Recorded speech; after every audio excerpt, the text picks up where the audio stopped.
All right.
All right, Viralati. Now to update the multi.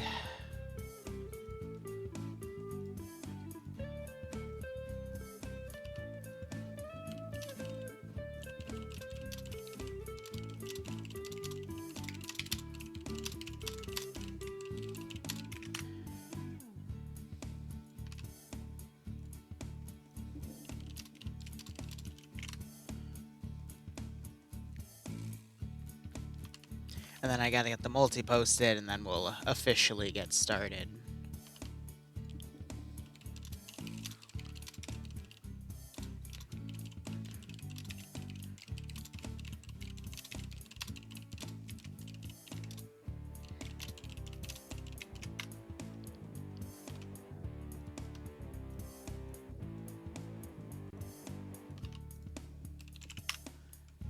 And I like to give everyone a little note that sends me their multis. Or at least I try to. Sometimes I just have to be quick about it.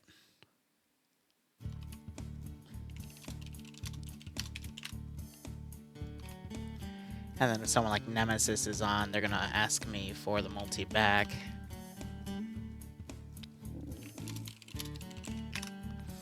Usually I just thank them and wish them luck, but if they add a little bit of extra, then I give them a little extra as well.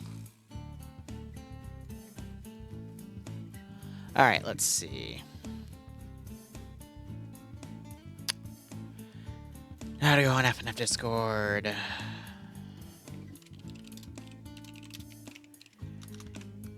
And I will also say Barbarian will not be on tonight. He had a work emergency come up, so it's just going to be us. We're going to be solo shoutcasting. You know, it helps if I take it off of emote only, too. That would probably be smart, right? We're sitting at around 96 players, so I'm going to say it's 95 plus players, but not say it's 100. That would be a little bit of a stretch. But that's a-okay. Now to clear out my messages here.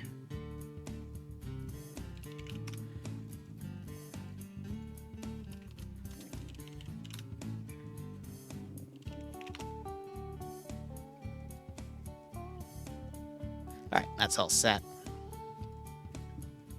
All right, cool. So almost everyone's set here. They're still getting the remaining people on. I mean, if I were to check the AFK channels, yeah, there's only one person that isn't on the server. That's Lolo, and there's someone that also jumped in, but there is... Yeah, so that would make it 94, so that'd be close enough. I'm going to go ahead and switch my name. Back to Weewoo. And we'll see how this goes.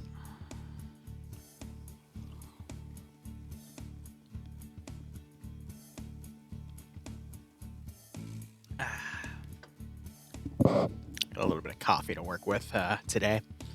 But otherwise, Blue 4 versus Op 4. Looking at some of the communities and solo players we have on tonight. First Lieutenant Anderson, head honcho of the FNFNA branch. We got Arcane, who is going to be on the multi. Mountain, a pretty good player. Despo, Cullis, Naf. So some members of Scandi are going to hang out tonight. I saw Bant, also known as Not Bay, also known as T5 Bay. Depending on how long you followed this channel, he's going to be on. We got the 29th ID because I see Montgomery in here and Wise. DJ Vin's also playing. Falcon's going to be playing. G-Leg's playing. So I see some members of TSB, such as Katarino, playing. Iander's going to be on. I see Yanni as well. He's on the multi. Coda, Coop. Saw them from the EU branch. Norris is going to be on, which we normally see him in. That's Blue 4. Excuse me. 6. The NA branch. Unicorn, I've been here for 3 months. Doesn't seem like it. Yeah, righto, Deuce. I love the censorship. Changes the word shit to unicorn. Love it. Otherwise, thanks so much for the 3-month resub, my man. I hope you keep enjoying the operation. I do hope you get a nice kick out of the scenario. It just censors it with random words, which I just find funny. It's so people can't, like, have the chat thing spam the N-word, and then I get in trouble for that because, you know, that's somehow my fault. But Bailey, thanks for dropping by. Hope you enjoy this stream tonight. Drink water or banned Liru. Wow, what a threat. I mean, thankfully, I have water, half a Coke, and some coffee up here, so. Yeah, I know, Crusader. You're going to have to get on Frost on that. I'm waiting for it, too. I don't know what's taking him so long. Whiplash also playing. He's part of Scandi, but he's also a SOG Prairie Fire dev. Spikey's going to be on the multi, I believe. Revanche also going to be on the multi. But an interesting mix and match. Nemesis is going to be playing. He's not going to be on the multi. He didn't send me anything. So yeah, should be good. One of my favorite ops to play in /Zeus. My favorite ops to play in are horror scenarios. Preferably 1 or 2 life. Or you've also been seeing, if you've been watching a lot over the past few weeks, some stuff with tunnels, on the ground stuff, like, you know, custom CQC style operations. I love those too. To Zeus, I think my favorites have been the little random fun meme ops I've been doing, like the final boss quote unquote fight yesterday, where Pog fought the bunker, as I like to call it, which is, you know, a Borderlands 2 boss that we made out of a ship. But I think favorite things to Zeus is Pay for Pain, because it's I've been getting more and more creative with them because I've just been learning more and more about certain levels of scripting. And I'm getting past the phase of things blowing up immediately in my face, and now I'm only limited by mod set sizes. So that's been fun.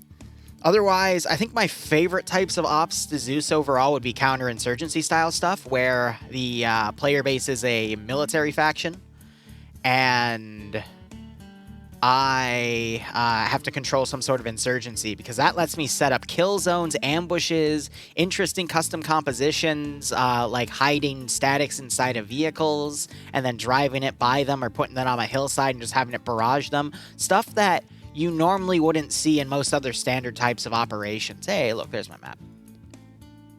So that's just been one of my favorites. Pay for Pain, but they're VDV5s. I think that would be in a little poor taste. Maybe in a year or two down the line, because I'm going to still be here. Arma 3 is still going to be the primary game, because I don't see Arma 4 coming till like 2025, 2026 at this point, based off of the delays. But yeah. Maybe something to parody that vibes, like a group of airborne forces are stranded and we change up the scenery, but I'd only use current event stuff for fundraising. I would never monetize it for my own gain, because that's a little I'm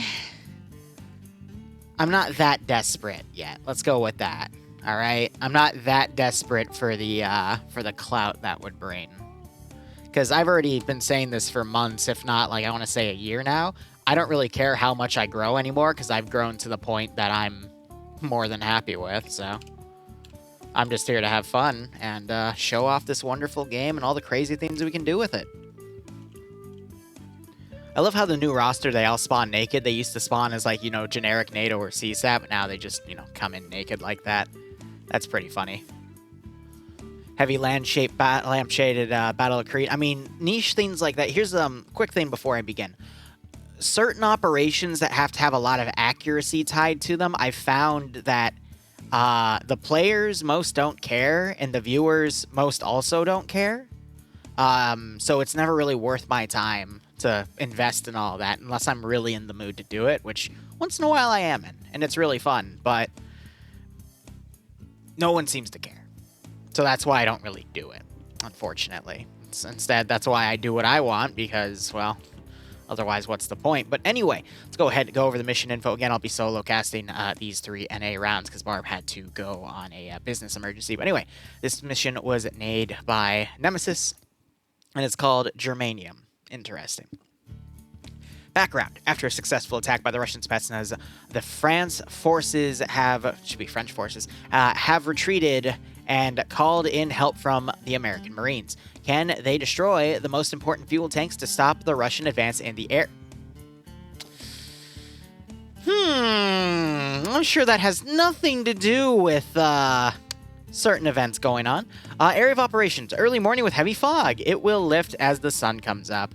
Mission rules. Hidden spawns. Blue Force squads need to attack from the safe starts they are starting in. SLTL can teleport to set up plans with platoon lead. Okay. Game mode. The 3 objectives are fuel tanks. Cool. I like that they're using objective-based stuff. I just know from experience these assets, I think, aren't destroyable by AT. They have to use charges, so we'll see how that goes. Maximum view distance, only 500 meters because they're going to keep it foggy. Default build points, no magnified optics, no NVGs. Medium anti-tank, both sides are going to get an HE round on top of 2 AT rounds. Interesting. So we're going to see some shock weapon value with everything going here. Uniforms, they're using that new loadout where you get to see everything that they have on. So to break it down, squad leader, team leader, assault, auto rifleman, assault rifleman, auto rifleman assistant, grenadier, GRIR, I think is, I mean, I'd assume it's grenadier, but it might be IR as in the hunt IR weaponry, so it just might be like if they're trying to denounce a difference in the kit. Machine gunner, which is like the 240 Bravo, the heavier guns. Machine gunner assistant. Combat CE is, I don't know what that actually stands for. It's meant to be combat medic, combat lifesaver. Light anti-tank, MAT 1, MAT assistant 1, MAT 2, MAT assistant 2. That's the breakdown in case they have, separate types of AT. That's why you see 2 systems, because sometimes you see an AT weapon and an AA weapon. But otherwise, going through the rest of it, Recon, and then Recon Scout, which I believe are the suppressed shooters. Then you have the sniper, and then you have designated marksmen, which are at the squad level, and then crew leader, regular crewman, pilot. Okay, now they have medical there, so I don't know what CE stands for. And then just the base soldier default. So interesting breakdown of that. CE, combat engineer, you're right. The guys that have the explosive specialist stuff. Thank you, Jimmy. Otherwise, their weapon's going to be, since they said they were Marines, they're going to be rocking the M27s, which are M4s that you can basically take full auto because for most M4 and M16 based weaponry, they only allow for single shot 3-round burst. Fun fact, that was because with the M16A1, they would have a full auto setting, and they found that GIs would panic and go to full auto and burn all like 20 bullets in their magazine. Fun facts. M249 as the support weapon for the light anti LMG, medium machine gun. MMG is going to be the 240 Bravo. Light anti-tank is going to be M136. The sniper gets a choice of the M40A5 or with it additional camos. And then the suppressed shooters get either the Mark 14 EBR or the SOCOM 16, both 20-round battle rifles. And then crew and aviation get the MP7 or an M4A1, which if it's going to be foggy in CQC, I'd actually recommend the MP7, 40 rounds of 5.7 caliber that can still one-shot headshot people, so you get those extra rounds. Yes, it has a shorter range, but with foggy terrain, that could work perfectly in your favor. Nothing custom being given to the squads individually, so that's why it's all set as empty. Other than, they just have crewmen in every group. Vehicles, 6 Poseidon. There's single-man kayaks. I love it. 4 transport trucks, 1 M2 Humvee, and 2 regular transport Humvees. So interesting call there. Uniforms for Op4, just going down the roster here. They're basically geared as Spetsnaz from the looks of things. But otherwise, loadouts, we're going to see AK-74-based platforms between the U model and the regular model, the M. RPKs, PKPs, RPG-26 for the light anti-tank, T5000 sniper rifle for the specific sniper, then 45-round magazines for the AKS or a 20-round AS Val. Again, CQC-wise, AS Val would be a decent choice. However, a few weeks ago, we witnessed 2 AS Val guys try to kill one dude with a rifle, an M4, and the M4 just completely murdered both of them, even though the AS Vals were landing shots on range. So I doubt the effectiveness of 9x39 with the body armor default that FNF runs. By the way, they run a mod that basically sets all of the armor values for all chest plates and helmets to the same at the same values, though I have seen some questionable stuff that puts that statement to question, because I've witnessed some people just tank way too many shots at times, which they blame desync for, but I'll keep that to myself. And then, of course, crew and aviation get either the PP2000 submachine gun or the AKS. Nothing custom on the CSW. They get a single BTR and 3 transport gases. Other than that, looking over at the map here, so Blue Force spawn is not known, but we have, I think this is going to be Recon with the freaking kayaks coming in, but they're not, the spawns aren't known, so Blue 4 knows where Op 4 is going to spawn, but Op 4 doesn't know where Blue 4 is going to spawn, which is quite interesting. Otherwise, since this is a destroy objective, they're looking for these 3 explosive fuel tanks. One is going to be in each one of these lighter red shaded zones. Actually, no, it's the darker shaded zones. The lighter shaded zone indicates where Op 4 can move at safe start and teleport to.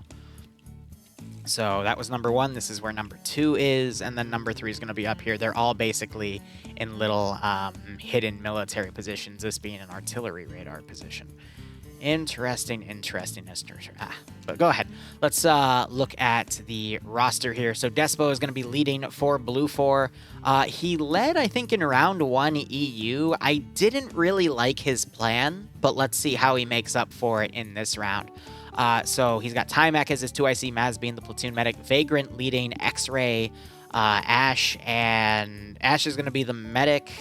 Wise is going to be the 2IC, Rust is going to be the sniper, Green Shade and Tanner is both going for Mark 14 EBRs. Again, that between that gun and the SOCOM 16, there isn't really much of a difference. Both have 20-round magazines. Both are going to be suppressed. Both, I think, fire full auto as well. And both have 7.62x51 NATO. So it's pretty much the same, in my opinion. Just personal preference on cosmetic. But Alpha HQ is going to be led by Dreek. Alpha 1's going to be led by Anderson, head honcho of NA. Excuse me. He's got Wheaton, Cosmonaut, Martin, Miller, Banks, and Poe with him. Bridge is going to be leading Alpha 2 with Wiki Fist, Waldo, Cool Breeze, and Dooley, which is interesting. Normally see Dooley work with Bayant, so I'll have to see where Bayant is today. Bravo 1 has Yanni leading with Iander, Pertin, Katz, Nafs, Cullis, Whiplash, and Nemesis. All of these guys work together. Most are Scandi, some are MUR. Nafs is part of both. Katz, I also don't know where he's from, but again, we've seen week after week these groups all working together anyway, so I consider them as a whole Scandi because they all show that level of aggression that Scandi does, but also that level of tactics. Usually it works out for them, but sometimes it really does blow up in their face. Montgomery leading Charlie HQ. He's got Nielsen. Norris has a 249. Okay.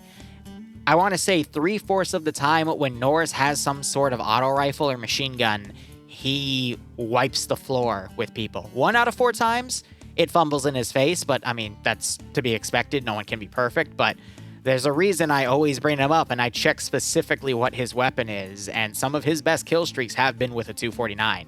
So I will be very interested to see how he does. Again, the lighting is going to be low. It's going to be foggy. That could affect him, but I think he's going to work wonders tonight. I have a feeling, and I really hope he doesn't flounder on that one. But anyway, Loki, Sablon, Sholand, Eagle, Zapata, and Schult under Charlie 1. Delta HQ is going to be merged as one group with Artisan leading, with Korvac, Gary, Ace, Green Thumb, Shrimp 2. Shrimp is also someone else I would recommend you watch. I don't know why, but we started off memeing him as someone to fry people's rice, and then he started going at least like 4 to 6, 7, 8, 9 kills and not dying in single rounds. So I always occasionally look at him. He's a little less reliable than I would say your average member of Papega or someone more noteworthy like Norris. He's not as he's still more reliable than a player like Logan, though. So he's kind of in that in-between round where we keep an eye on him. If we find him still alive, now that Arma has fixed itself with the update from 2 days ago, we're able to see individual kill counts. I'm going to check his kill count at the end of this mission just to see what he did. Almost seen Nas run people over. Otherwise, Steve and Space Cowboy Carl, and then Arcane and Chaos under Gamma 1, they're going to be driving the M2 Humvee. Now, go ahead and looking at Op 4 here. We've got Mountain Commanding, who I would say he's not in the top tier of commanders. He does it often. He normally does really well, but once in a blue moon, he does pull really weird strategies. Not as often as Pierce. Pierce is the wild card, I would say. But I would bundle Mountain and Pierce in the same category. Pierce a little lower than Mountain because of how often he pulls really wild card strategies, but Mountain, solid commander. He's been at this for a while, but sometimes he just makes some really weird calls. Also, I've seen him occasionally die much earlier than he should in certain rounds, and that usually throws his team into pure chaos. So we'll see what he does, but on a defense, I think he'll be okay. It's pretty straightforward how to defend this AO, in my opinion. Probably abandon that one or leave a small team to ambush people at that one and just hold these two because they're closer together, but we'll get into that in a second. Otherwise, Katarino being the the medic for Platoon. Blam, Tender Banner, Cheese, and Falcon are going to be under X-Ray. Falcon being an AS Val shooter, and Tender taking the sniper. Falcon taking an AS Val means he does mean to get close to people and take them out, really utilizing this fog. So I'll be curious to see how he works with that. Spiky leading Alpha HQ. No offense to Spiky, but she's one of the few people where...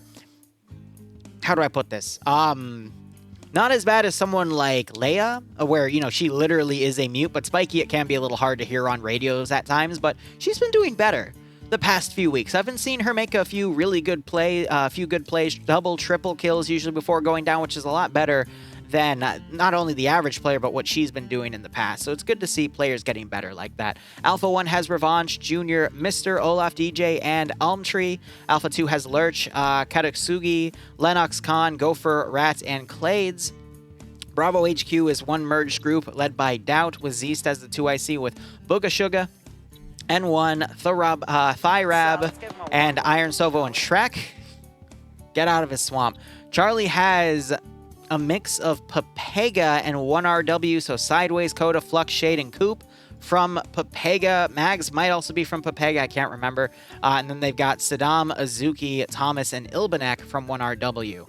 Bayant, no leadership element in Delta 1, but Bayant's going to be with Chow under Delta 1 with Bad, Ricky, Kevin, and Naders, and then G-Legs and Grav taking the BTR 80. Not gonna lie, G-Legs, one of the people I would watch for whenever they take any asset on the ground or in the air. Very good. Grav, also a pretty good gunner, but actually driving today, letting G-Legs take the gunnery there. Interesting call, but again, pretty good combo. How they're gonna fight against Arcane and Chaos, I don't know. I'm favoring the BTR, but at the same time, the Humvee has...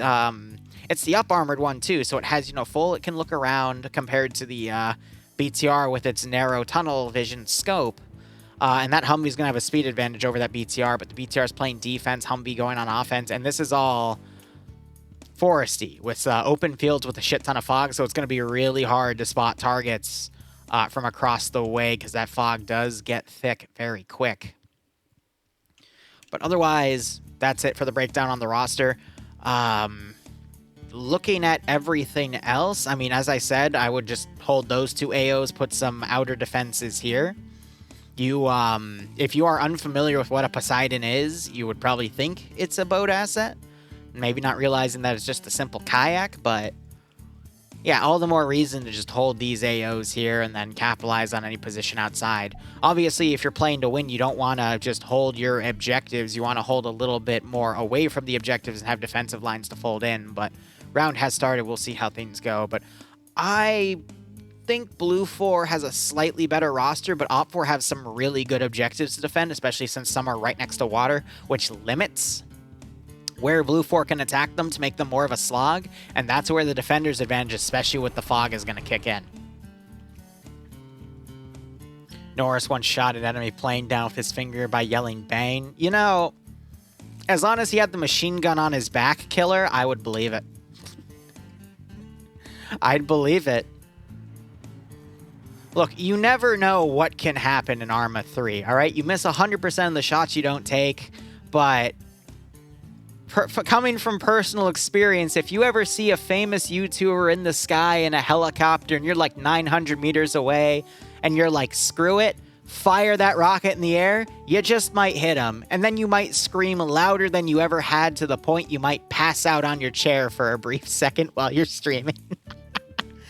Oh, man. I did, a week ago, I did my, every 6 months or so, I review my content. Between when I first started and now, every like 4 to 6 months, and I reviewed Splendid Squad, and my God, that was a riot of an operation. Honest to God, that was fun.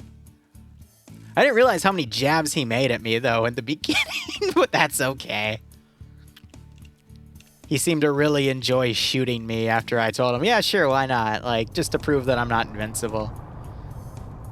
But I always find it funny to compare who I was when I started this channel and who I am now. If Splendid Squad was when I started, no way in hell would I have been that chill. But these days, I mean, it's because I'm also set up like this. I've got a really cool job. I have a wonderful audience. I have a lot of amazing people that I do operations for. And, you know, I couldn't ask for anything better. So thank you for being here, is what I'm trying to say. Now look at what Blue 4's done here. They're getting their kayaks.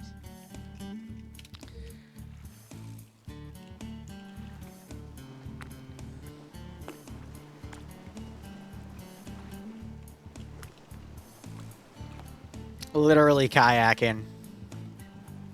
Literally freaking kayaking. Special Forces taking a break 2010 colorized. But otherwise, the main force has come up here. The fog has gotten a little lighter, but not too much. It's also because it's starting to get a little more in the morning here, so a bit of a low light op. But we see that they folded off of this position. They've instead come over here. I am willing to bet there is some sort of explosive trap around here. There has to be. Knowing Delta 1, no, I don't see any explosive specialists, but then again, I don't see any explosive specialists on Op 4, period. No, yes, I do. So they don't have explosive specialists there, so they don't have any traps, which is unfortunate. But, you know, rigging everything around that base to blow sky high, not the actual objective, though. That would be really nice to, you know, get a few licks into Blue 4. But they're totally going to try some sort of counterattack, try to gauge how much Blue 4 goes in. But all of Blue 4 coming in, they're going to space it out, so they're not coming in on one large, like, tactical blob. They're just going to do a massive battle line and hopefully overpower the AO, which, I'm going to be honest, is probably the best thing they can do. Because Op 4 have really limited objectives in the sense that, you know, some of it's in the water, per se. I mean, this one, 50% of it's in the water. You can only attack it from the north and the west. Excuse me, east, because the west and the south are on the water. This one, the south is partially in the water. You don't have a lot of room there. And the east is also... West, god damn it. West, right? But the west is also the water, so... Back to Twitch we go. D. It's limited here, so Op 4 is naturally just going to focus on a battle line like this. Probably capitalize on this hill, maybe putting a force out here. So the best thing you can do is just have your squads within about 100 meters of each other to support themselves. But if you try pincering this, Op 4 is going to just have more of a solid defense line, and you're not going to find any weaknesses, so why not just keep your forces together to support each other on the push? That way, if this squad wants to advance, these two squads can cover it with overlapping fire. And it can hopefully break through, close the CQC, and then Blue 4 can push their, I'll bet, small number advantage to their advantage. Otherwise, Eden, thank you so much for the 5-month resub. I hope you keep enjoying the operations, and I do hope you get a nice kick out of this scenario.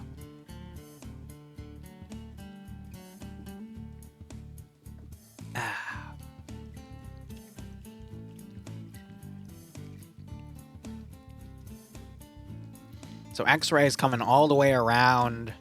They're doing a bit of a sweep, which I appreciate.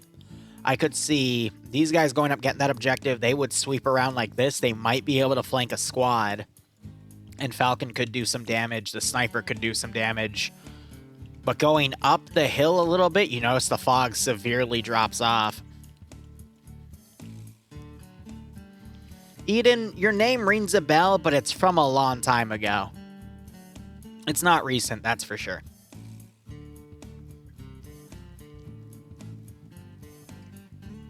I try to remember everyone, but it's a lot, guys. And, I mean, you're talking to someone that can barely articulate words properly.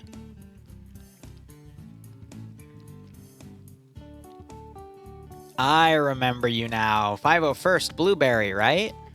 No. Yes. Yeah. No, it's, the oranges do 5 digits. You do 4. But anyway. There's that ambush coming in there. We're watching right here. They put an HE round up on this position. Blue 4 pulled away, though. Now you're seeing these forces fall back. Reki was immediately taken out. I think it was the machine gunner. And they're trying to fold back. They didn't get anyone for Blue 4, though. Bay trying to use a single HE round to hit into this compound to take more people out, but Blue 4 quickly pulled away. I think they also feared an explosive trap, which is why they dispersed. But good attempt at an ambush. Didn't net them anything, but at least X-Ray now might be told to fold around because... yeah, no, a wide flank, maybe catch that area out. These guys could join X-Ray too and bolster that counterattack. And then by attacking the flank as the rest of the forces push in, they could very well mess with the attack going in. Also, look at this. Op4 has opted to also abandon this position. You have the BTR holding here, but they're going for just a single operation holdout. This is probably not going to be an objective that goes for a time play, in the sense that the defenders are trying to run the clock out, just because of how close everything is in the AO. This is going to purely be Op4 trying to do everything they can to ambush the main Blue 4 push and take out what they can.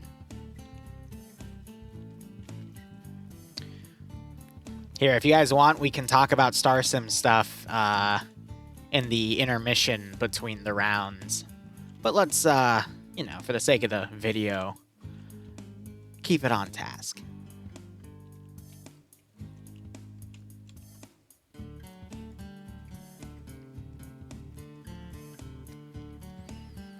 So Blue 4, I think Eagle was rigging explosives there. They've set up a really nice battle line here. X-Ray's gone prone.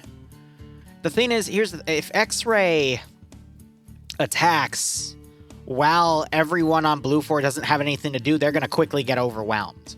They need to time their attack while they're pushing into another attack. That way all the gunfire is going to distract everyone, and they can be more effective. That's also why when I see a group like Pepega or Scandi Recon attack on their own, if they are fighting a force bigger than them, it's probably not going to be effective. Okay, it's considered destroyed. It went away on the map, but the texture itself is still there. Interesting. So it works. It doesn't look like it worked, but it works. They just need to check their map, and the map will then verify that it's destroyed. Because watch, if we go to first person, you can also see the objectives that they're going for, and you see that that one symbol up there has disappeared. What the fuck? How did I get here? So these guys are going to pull back. Honestly, using the low grass here wouldn't be too bad, but it's going to be a suicide mission because you don't have any room to maneuver over here. Meanwhile, X-Ray continuing that wide flank, but Blue 4 is already getting a move on to the next objective. I like how quick they're going here. I don't think Blue 4 is going to get friendly fired on their boat. They've already landed over here, and they're going to slowly make a move, but I don't see how X-Ray is going to be effective in this scenario, in all honesty. This would be one of the few missions where I would have recommended Blue 4 not even have an X-Ray component if they couldn't bring them with them. I would have kept the sniper behind the infantry line to pick people off and had the rest of the team basically go out and do flanks on whatever weakened battle line they could find, because them being on their own all the way over here isn't really going to be helpful in this type of defensive area. I also like what Op4 has done here. They've taken one squad and they divided them into 2-man chunks or 3-man chunks to cover as much area as they can. But it shows that they're going to play with some really insurgent-style defensive tactics to try to inflict as many casualties as they can on Blue 4 before having to pull back or get taken out themselves. Now, the only issue with Blue 4 here is by attacking, they're probably going to attack from this piece of territory right here. And you got this nasty kill zone right here, which is what this BTR is going to really try to capitalize on. It's pretty well hidden amongst all that fog and cover. So it's going to be really difficult to get a shot on that. Alright, so you got a machine gunner immediately firing down on Scandi Recon members here, trying to hit Nemesis, who's folded back behind this tree. But at this range, they're literally going to be firing at each other's muzzle flashes and tracers.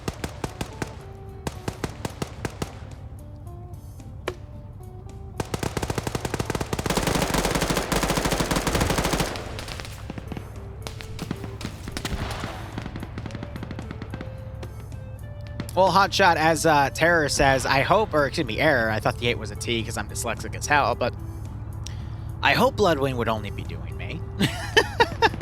But she's fine. We got her pizza. She wanted pizza. A little disappointed I didn't get to make my salmon, but yeah, c'est la vie. Alright, so we're seeing people getting hit on both sides here. Otherwise, I'm trying to check for additional casualties. There aren't any. Wait. Yanni did get taken out in that opening barrage. So he's down behind this tree. I see 2 or 3 streaks here, 2 right here, 1 right there. So he got just multiple taps on the chest. Oh, those cheeky little... Yep. They're doing the suicide charge Hail Mary here. But this is going to put them in the perfect position to engage. Now, is Blue 4 going to actually go in and check that out? Or are they going to pathfind around? And now X-Ray, yeah, X-Ray's way off course. It's just a question of, can Op4 hold that force here? I think they're going to be able to, for X-Ray then to pull south and potentially pick off Command and a few other guys. I think Command, though, at this point, doesn't really need to survive, because now it's just a battle line tactic of going in. He's got good spacing, but again, this bottleneck right here is where he's going to lose the most of his forces, because Op4 has maneuvered forces over to capitalize on that fact.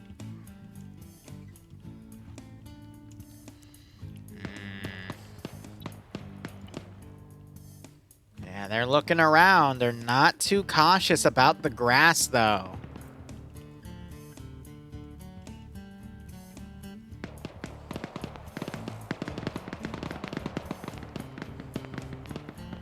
So I think they're going to try to overwatch from the docks.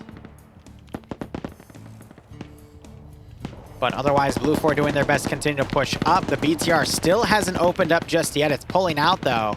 But again, the fog is a little too thick. A lot of Blue 4 still in reserve over here. I think because they're fearful of Op4 being in these fortifications as well. But I could see this group coming in. There's AT coming in. I think it was just short. It hit the top of this earth rampart instead. But the BTR is not reacting. That sounded like an AT4 shot, though. So Op4, we got 2 groups of 4, 1 in the middle, but really off to the side of the formation. Blue 4 now committing their forces down to head in. We're seeing some shots coming out that might be all the way back here. It might just be on fortifications. It's hard to tell. And we got Op4 potentially lining up shots to engage people. Waldo, for example. Ooh, Shrimp's really good at his CQC, though. Kevin, breaking contact, immediately gets surrounded. Nader's coming in, takes out Artisan. Green Thumb's going to run in on his position. He spots him, isn't able to land the shot. Shrimp is able to spot him, though. Bant Chow looking around. That was a misplay by Op4 there. Bant's going to swim for it. Chow immediately running out and gets shot to shit. Bayant is, he's activated his jumpy drive here. I don't think I've ever seen a man wobble like that, but you know, what can you do? Falcon laying low, looking at his perspective. He doesn't see anything. He might see Iander to his left. He just saw him. He's going to triple time up to him. Bayant still activating his little swimmy drive there. BTR, I just heard fire off. You got Bravo HQ trying to lock down this open area. Blue 4 utilizing their fortifications. It looks like this means Op 4 planned to defend this position, but then changed. Did you really just take a shot at your own BTR? Go Team 6 now. Frickin'.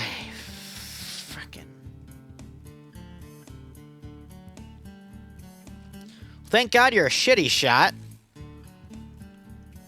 You're Op 4 and you hear a BTR and you just... I don't even know where the logic was in that. Okay, Bayant trying to get around the bridge, the dock here. Falcon... No, Flux came around. He was part of the defensive group. He went up aggressive. Blue 4 command's dead. No. Okay, he pushed in. My bad. Wait, you're all... Yeah, why are you all the way over here by yourself? I thought you were dead because... who knows.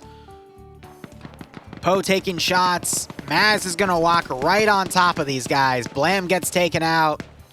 Falcon now booking it. I think Maz spotted him. Sprays at Falcon. I don't see any blood. Falcon's going to try to hide. Blue 4, they've turned around. They're going to start engaging him. Yeah, that's what I was talking about. You got to make sure that that force is being engaged by something or in an active engagement. So both of these attacks, seemingly ineffective. Base spotted as he goes up the coast and double tap by that group. Yeah, they've successfully distracted some of these forces, but they're still making headway. The BTR, for whatever reason, pulled all the way out here in the open, out of its cover, and just took a shot.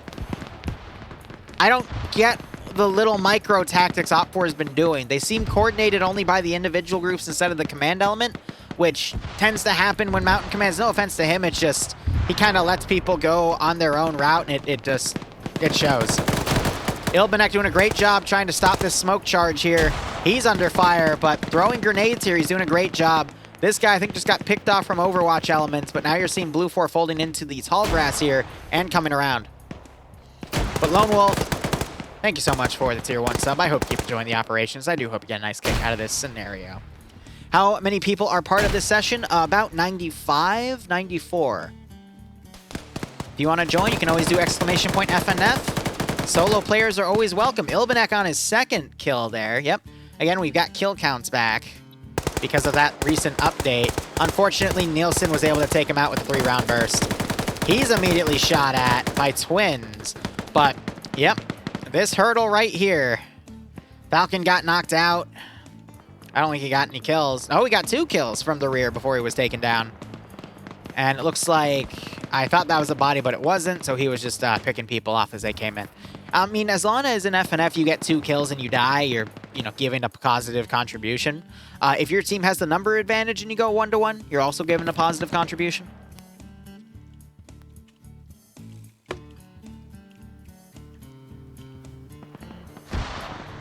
But look, so X-Ray's back here, under fire from the internal defense group.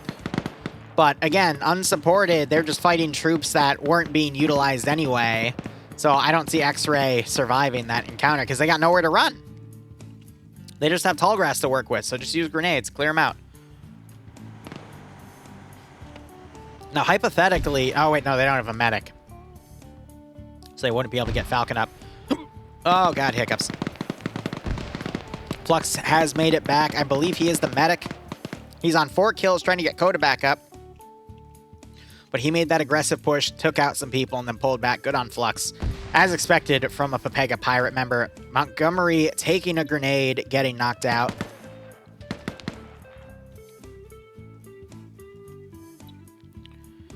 Azuki bandaging, Montgomery waking back up. So as I thought, because of how Op4 set up this defense, they're going to concede that position. But looking at the remaining forces Op4 has, I think they might actually be able to hold this. It's going to be close, though. X-Ray, as we can see, they're down to 4 players now. Looking at the roster, Green Shade and Tanner's got taken out. Vagrant doing his best. But Tanner's got a kill. Green Shade didn't get any. Rust and Wise both got a kill. Vagrant just went down, didn't get a kill. So they really got 3 kills, but they also lost 3. You're seeing some GLs going on the opposite bank. Is the sniper still alive? Rust is still alive as the sniper. He could try to find a position to pick people off, but nah. All right, Op4 has, they got Tender working on Falcon. No, they're not working on Falcon. They deemed that he wasn't savable, and I think Falcon just respawned because he was told that he wasn't savable. Meanwhile, Flux came up and was aggressive again, managed to get a 5th kill, and he's leading some members of Papega to counter the right flank here. They just took someone else out. Flux waking back up. Nemesis didn't double tap, and I think the Boomer's going to pay for it. Yes, he is. And he knocks a tree down too. Flux on 6 kills. Nemesis is an old friend of mine, by the way. He usually hangs out with Yanni Finn's mom, so, you know. Killing the forest 1 body at a time. That's okay, Falcon. You got 2. Not your best round, but you tried. All right, so here's what I'm seeing. You're going to continue to see this Papega Pirates group just flank around, picking off additional players, probably running into its match here, but by then there's no way this blue 4 element can push through. Again, as I predicted, last time I say it, I swear, they got caught up in the bottleneck right here.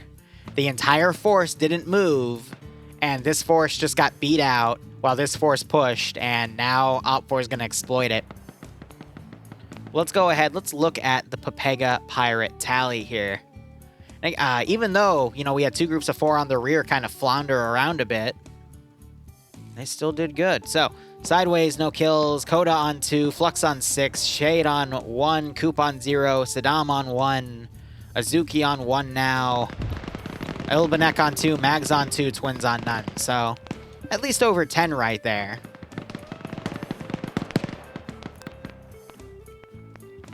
But they're starting to lose this objective because these guys have just been openly trading.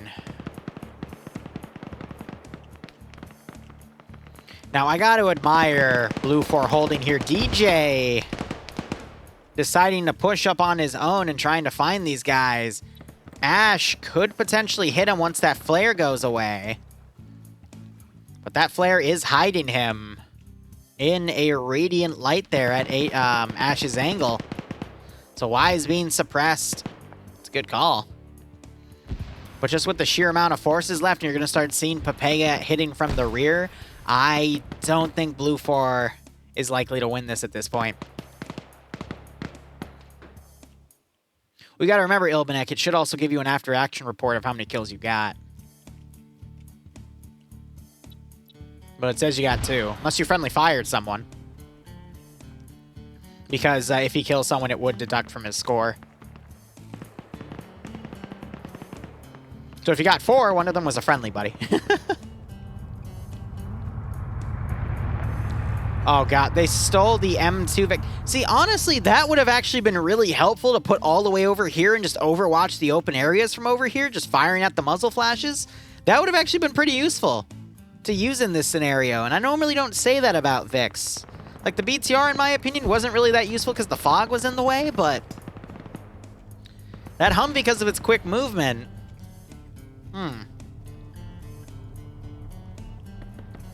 But yeah, just look at the skulls you see on Op4, and then look at the skulls you see on Blue 4. It's pretty heavy on Blue 4's side. Now you're starting to see Papega fighting with a few members of Scandi. Iander getting taken out by Coda's PKP. Cosmonaut trying to engage Mags. Mags being super aggressive here, going prone. Tilster making a play. He's soloing that. So he's moving the 50 around. Waldo has an AT4 ready, and he blows Tilster up. So let me say this for the record. If you're going to be driving into the enemy, I think before you drive in there, you should make sure the gun is pointed to where you want to go. Oh, DJ, did you get taken out? Yeah, the flare ran out, and I think Ash got you, right? Nope, Ash still on no kills, which means Y's got you. Yep, Y's on 2 now. Gotcha, gotcha. All right, Mags was taken out. We see Sideways coming up here. Flux still up. Flux still on 6, but he is then taken out by Marksman's Mark 11. That was his second kill. He's blindly suppressing, showing that they don't know that they got the kill yet. All right, so they've actually weathered Papega's assault quicker than I thought. Did Tender just get a kill? Yes, he did. Thought I saw one of those triangles disappear. They could still punch in. If Op4 just keeps themselves tightly spaced on one angle like this, but I don't know. There's still a chance. Again, leaning to Op4 right now, but Blue 4 still has a chance.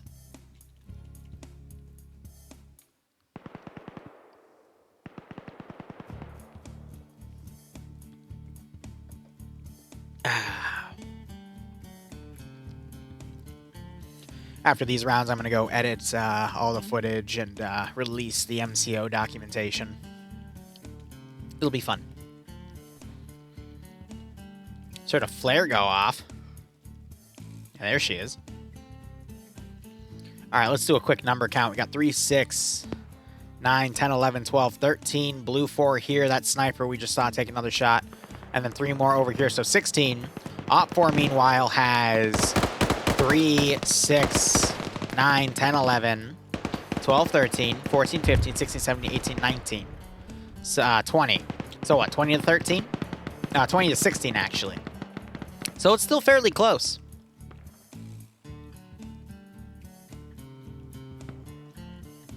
Yeah, so Ilbanek, if you blow someone up with a grenade and then they get knocked unconscious, then bleed out after, it doesn't add that kill to your tally.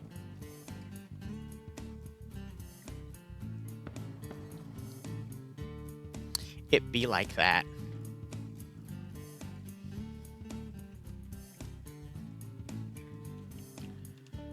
All right. I mean, Blue 4 is all grouped up together as well, as long as they move in a uniformed manner. Like, no formations or anything, but just move as a single, like, pack.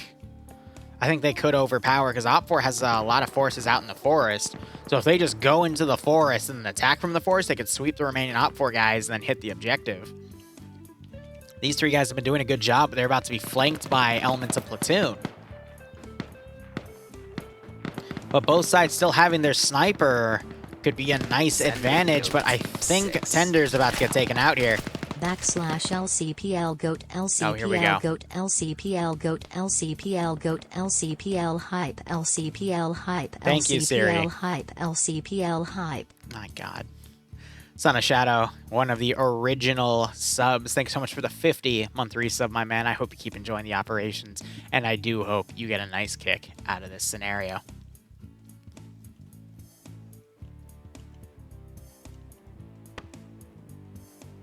Have I tried the performance branch of the client? No, I have not. I didn't even realize there was one. But that does sound good if there's a performance boost coming. I heard that they included hyper-threading and a bunch of other like netcoding stuff. So, hey, we'll see how it goes. It's the name of the emote, because they have to, it takes part of your username, mine being LCPL, and then you add a word to it to designate it.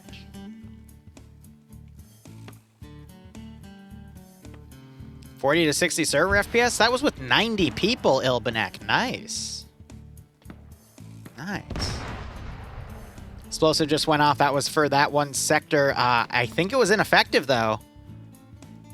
Best way to verify is if we go to their map. Yeah, it's still there. So I think they only used it in a charge, not an explosive satchel. Now they're also using grenades. That's not where it is, though. It's over here. Yeah, so I think they put it right here or something. And just the explosive didn't really do anything, so Eagle's going to have to put another charge down. Tender's still harassing over here. 20 minutes remaining on the clock. I think Blue 4 still has plenty of time. Did he just handgun somebody? He just shot Waldo to death with his handgun. Oh my gosh, steal his rifle. Steal that rifle. Oh yeah, you crazy, crazy bastard. You earned it, buddy. Martin's looking. Martin's going to see a body.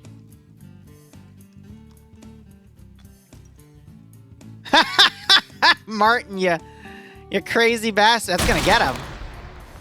Hey, Tender, you might want to get down. Ah, shrapnel to the back of the head. Oh.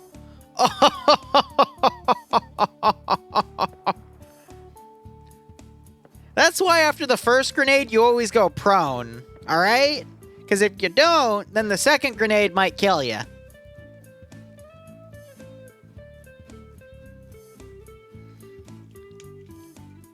He's just watching now because I don't think he believes that he actually killed him. Because I'm going to be honest, grenades normally do not kill people in FNF. It's very, very rare for a grenade to kill someone in FNF. There goes the second cache. Excuse me, fuel drum. We have Space Cowboy Carl that's pushed up on his own. He is indeed being a cowboy, only to get shot by an SVD. By Olaf. Plink. You got Rust. He's moved up close with that sniper rifle. Oh, boy. Who's he gonna hit? A lot of people standing. Holding still. And there goes Spiky. I don't think he sees Gopher.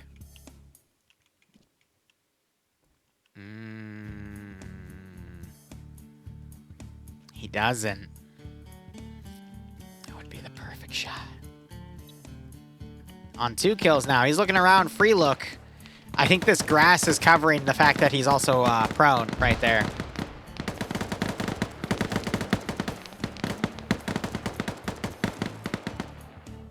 He's looking. If he just looks down his scope at that firing line, he might be able to see others. Yeah, you can see the top of Gopher's head right there. But he's not focusing on that. He's just looking for quick movement.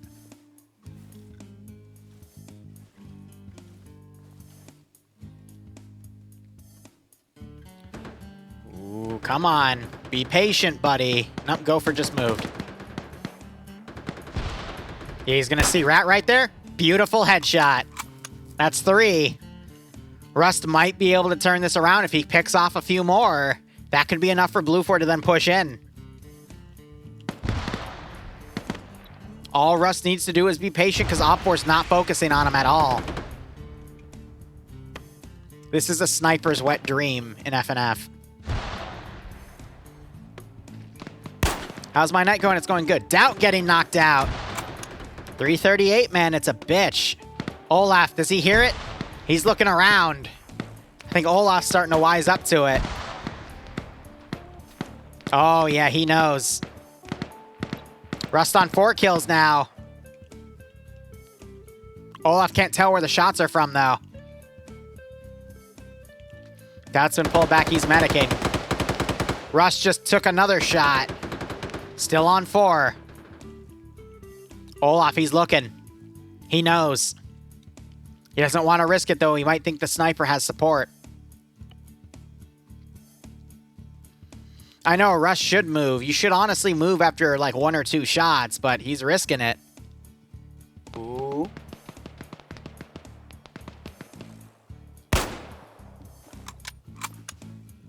Absolutely beautiful.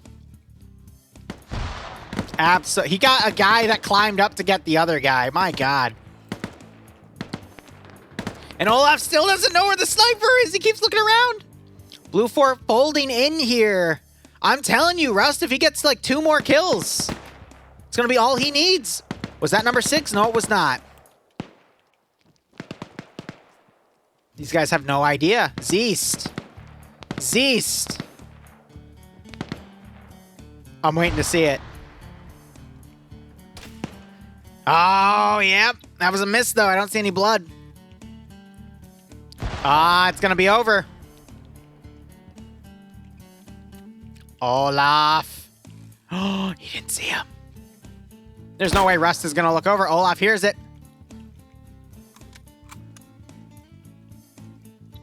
Rust still on 5.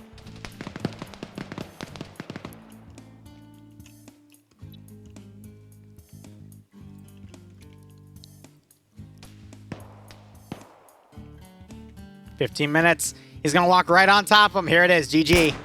There's the back of the headshot. Unfortunately, the sniper committed suicide. But 5 kills right there as the sniper. I mean, that could have been enough. Op4 down to 1, 2, 3, 4, 5, 6, 7, 8, 9, 10 players. Blue 4. So 1, 2, 3, 4, 5, 6, 7, 8, 9, 10. Did I miscount 5? 11. And they just got an op 4 guy, so it's 11 to 8. No, 11 to 9. Let me do a quick recount. 3, 6, 7, 8, 9. Yeah, because the one guy they were shooting at just went down. It's also a wounded Blue 4. But Blue 4, they do have a medic. Banks, he could make it down there, but he's in the open. I doubt they'll get to him in time. Then you got Ash, the other medic back here. He hasn't gotten any kills. He's just been kind of trying to be sneaky, but I think the fog is going to really... That and the angle he's on, he's not going to be useful here, so... We need to see people get on the ridge and flank these positions. Otherwise, Blue 4 trying to push right here is not going to be effective. Shrimp coming around trying to fry some people's rice. He's only on 1 kill, but this is what Shrimp does. He finds really good spots to flank from and really advantageous positions to engage from as well. All right, so we got Cosmonaut and Banks up here. Anderson also joining. Sholin might also come along the ridge. But these guys just need to hold for now and let their Overwatch element start suppressing Op 4 and then make it in. All they got to do is get an explosive specialist. They've got to get Eagle up here, throw explosives and run, and Blue 4 has it. It'll be GG. A lot of Op 4 is just favoring defensive positions back here, mainly to Overwatch this open spot. So we need to see pickoffs. We probably are going to see people fold in a different direction. 13 minutes remaining. Op 4 could still hold. They've got great Overwatch on their objective.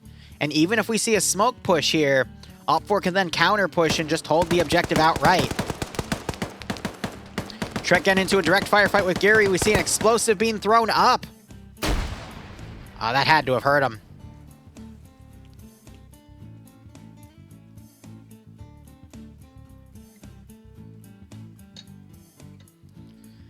Nielsen making the push. No shots from the Overwatch element because they folded into this bunker. That bunker could still Overwatch right here again. Really nice, nasty spot.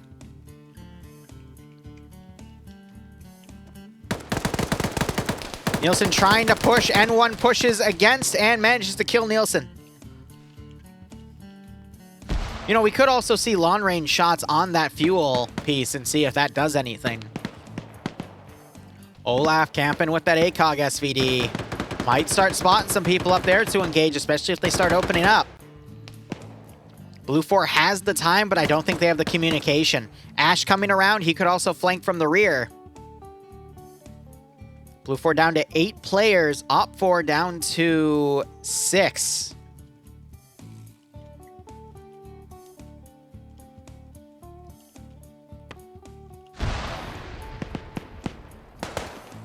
Olaf trying to pick some people off. He misses all of those shots. He's going to pull back quickly. I lied. He got the hits.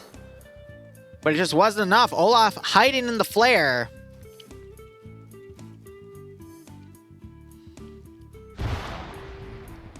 Op 4 have a really good placement here. They're just prone to being flanked, but they got Almtree watching the rear. So if Blue 4 were to pull around, they could do it. 11 minutes left. I think they could. Oh, I've seen people hide in the flare too. It works really well. Almtree firing at Olaf. He did get one hit on him, but then he realized he was friendly.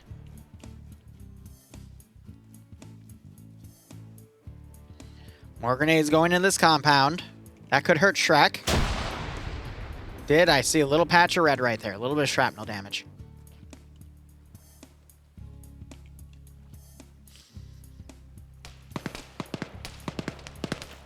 Banks firing at the fuel tank. He's trying to snipe it from afar. That'd be funny.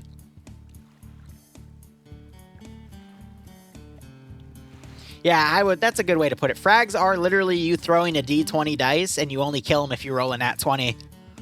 Nat 1 is it literally detonates next to them and no shrapnel damage occurs, and I've seen that. It's funny. It's really funny. I've also seen a grenade kill Iander from like 10, 12 meters away when he was sprinting away from it. Just shrapnel hit him in the back of the head or something. He just went down like a fish. I think I meant to say rock right there. I don't know why I picked fish. But hey, it happens. I mean, I would say, like, on the upper band of the numbers, you're likely to get knocked out. And it also depends if you're standing, crouched, or prone. Prone usually, like, negates most, if not all, damage. Metaphor was a bit fishy. Yeah. Thankfully, Bror isn't here. Otherwise, he'd say it's because I was a turtle. All right, Olaf's pulled around. Ash coming up to assist. 9 minutes remaining. You have an 8-man encroachment. You need to see these 4 try to push, these 2 overwatch, and these 2 attack from the rear. I think Shrek just got Shrek'd. Yeah, I don't see him anymore. We're down to 5.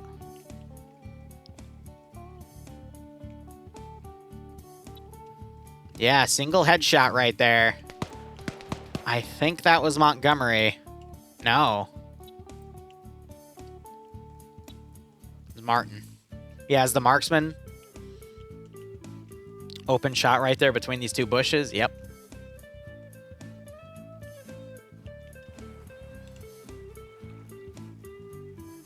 Yeah, and then I have the casual music in the background for the suspense, right? Perfect. That's sarcasm, by the way. So I do like Almtree's Overwatch back here. Blue 4 being incredibly cautious. They have a few minutes to be cautious. But if they continue to be cautious for another, I want to say 4 minutes, I think Op4 is probably going to win this by default. Ooh, Olaf. Look at that. Almtree trying to fire up at Anderson. Olaf knocked out Cosmonaut. Great angle there to do it. He's behind a rock. He's in between 2 rocks. Cosmonaut wakes back up. That's going to stall them.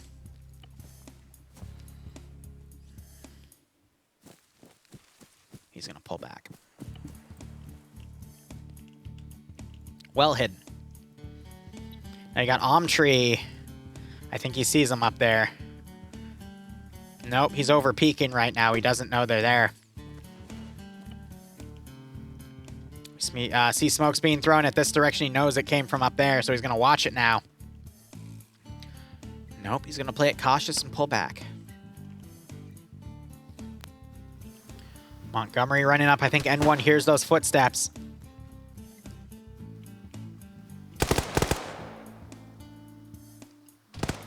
Montgomery, do the smart thing and walk right on top of it.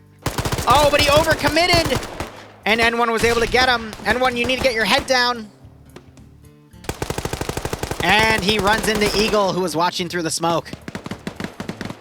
1-to-1 trade is not what Op4 wants to be making. It's 3-7. Wait, 3-6? I think someone actually picked someone off. No, Sholin's... Oh my god, he's swimming it. He put a smoke grenade out here and he's trying to swim it. Oh, that's cute. It negates the point of the smoke grenade because that's only going to bring attention, but Op4 is distracted by everything else pushing in. But at this point, if they smoke the objective, Op4 Eagle could just straight shot, throw some smokes, run up, throw an explosive, and pull back. I think Blue 4 has this unless Eagle fumbles. Op4 just lost 2 guys. That was Olaf and somebody else. Yep, that just kind of solidates it.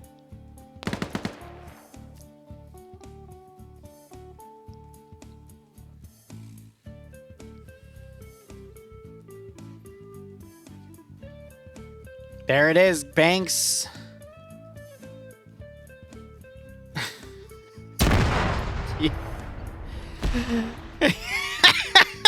You had 1 job. Try again, please. Okay, yeah, you shot it to death. Okay.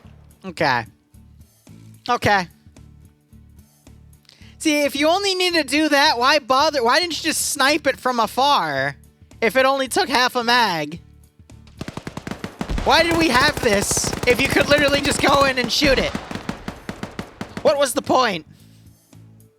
If that's literally all it took. Why didn't you just go up and shoot the damn thing? Why didn't you just have the sniper snipe it earlier? Why was he focusing on kills? You could have just sniped the damn tank and be done with it. So many questions. The charge damaged it. Yeah, whatever. I give up. Hey, dude. Hey, Nem, how you doing? I'm doing good. That was a close one. Closer than I thought. Yeah, it was quite fun. Here, let me go to voice acting. fair enough. Because now I'm in the process of changing all of my commands. So what's up? Just want to go in and hang here. Yeah, Too right tired to play. So might as well come in here and spectate. If that's okay with you. What, you mean for round 2? Yeah, just want to sit in for round 2. Okay.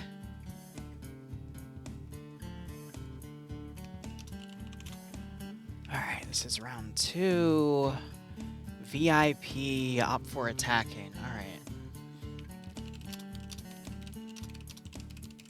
Yep. Mass submission.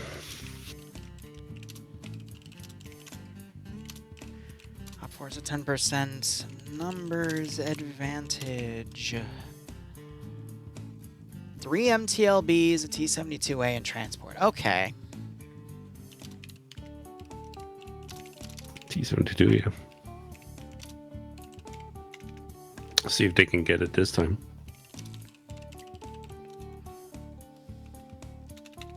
Last week, Matt was so close to getting up behind the T-72 that was in the mission, but they never got up there. Well, Green 4 has 2 M2 Land Rovers.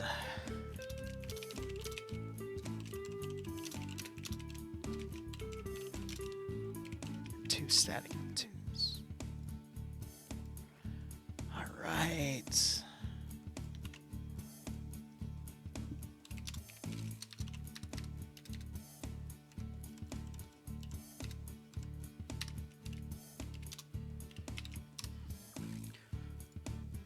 That's all saved and ready to go. Cool.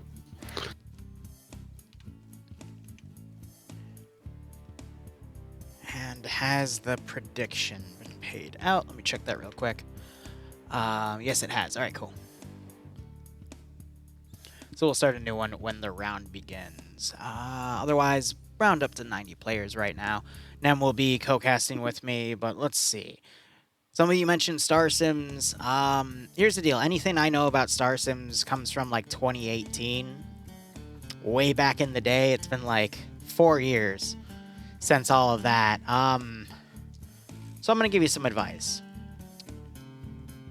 If you have someone come from a different community and they say how much they hate it, gonna be honest with you, that's their bias. Now, if you get multiple people that aren't in the same friend group coming out of a community saying that it's bad for similar reasons, then you can start to believe it. But there's plenty of people that go into a place, don't have something their way, or they come in thinking it's one way and then it turns out to be another, and then they bitch about that, and that's their reason for leaving. I also know in TSB, for example, we've had people leave for some of the dumbest reasons. Like convinced that we're spreading alt-right-wing propaganda. That's one of my favorites. A few over images in our meme channels, and they wanted it taken down because it offended them. And then when you look at it, it was the Alstalfo meme that killed a community because we posted a picture of her as a female instead of a male with the caption, "You know what? Unfemboy's your femboy." That one got people pissy. So you got to take those stories with a grain of salt, even mine, admittedly. But again, if you find multiple people coming out saying it and they're not part of the same friend group, because friend groups, I hate to say it, but they will exacerbate things based off of what one friend says. So you got to be careful about that. True. Very But true. take it with a grain of salt. I would always recommend you at least go in there and check things out yourself. And I'm also going to be honest, from someone who's been to multiple communities, seen a lot of horror stories, and seen a lot of horror stories come to fruition, it's usually because of upper-level management or people in power biasing things their way. But a lot of people below those levels of power are usually just chill people trying to play a damn operation. And that's why when I hear things like, oh, the community is like this, I generally don't believe it. The only exception being, oh, this community hates this famous person. Those are almost always true. I'm sorry to say. There's communities where I've been to where they're like, oh my gosh, we really hate this person, never bring them up. And then I'll get screenshots of other communities saying never to bring up my name. It's an interesting debacle. I used to try to understand why those types of communities hated other people, and found out that usually there isn't a reason either. It's usually, again, everyone in the same friend group or the community, and one or two people might have had a bad experience, but then that bleeds over to everyone else. It's fascinating. People being people.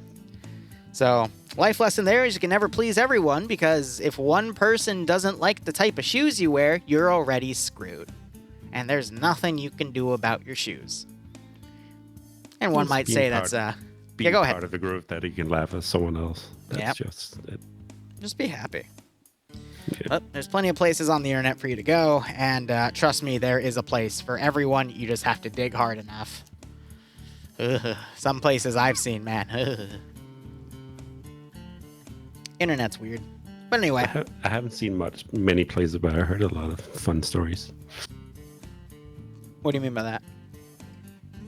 Just some of the stories there's been told, like, as you said, like, most you shouldn't probably trust, but, like, just some of the things have been said, like,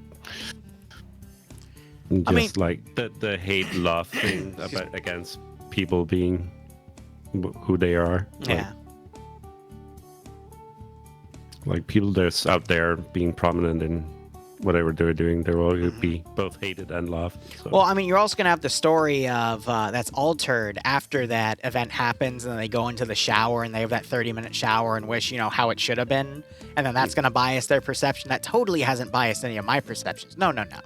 But, that's just how it works. Yes.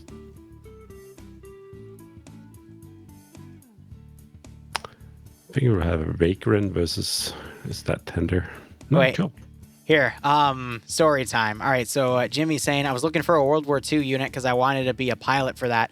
Found a German unit that, even though their main language was English, gave their orders in German. Yeah, I left that unit pretty quick. So an English group role-playing as Germans in World War II and speaking the language, I mean, that shouldn't be a red flag right away unless you get an op that, has the word Auschwitz in it, then maybe that's not the best unit for you. But then again, I mean, Gary's mod have a few roleplay servers that are called Auschwitz RP. So again, if you dig enough and you're into that, there are places to find it. As weird and messed up that it can be.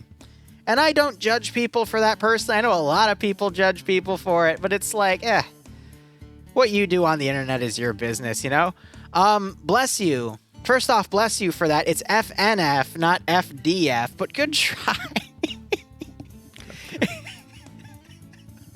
It's in the title, my friend. I would love to sit and watch it up being played on that. The community, that would be great. Dude, this man, the first time he chats, he puts an exclamation point FDF. Got better. It's Friday date fights. Nem, you're taking Yanni's mom out to her first round of FNF. What do you do? What role do you play with her? What role I would play with her? Yes, and I mean role in the server, not role play in bed, okay? Oh, God, he just got eaten. Someone just took him. I think T-Far just took him. Yeah, I did. Where will you be when T-Far strikes? In the Netherlands at 328, I get you, man. But what? I was about to say, like, X-Ray, it's a small, nice squad. You can sit in a bush and hide a bit. I see. All right. Spot. I see. Yep. I guess X-Ray is about finding the right spots, if you know what I mean. Just don't be too loud, otherwise Falcon will find you and ruin your night. True. He'll go up and cable tie you both, and then it's all fair game, man. Good luck. Yeah, like with X-Ray, you can go in like silence, or you can go in with Big Boom. So yeah, Big Boom. That's what you do, right, Nem? All night, Absolutely. every night with Yanni's mom. Okay. Yeah. Just making sure we clarify. It's more like Saturday afternoon fights, yeah, with some people in the world. Guess Mass didn't fix his mission. 3 and you're in Japan? Nice. I know Bloodwing really wants to go to Japan. We'll probably do that before we turn 30. If the world, stops going crazy. Too late for me. It's too late for you. I'm sorry, Nem.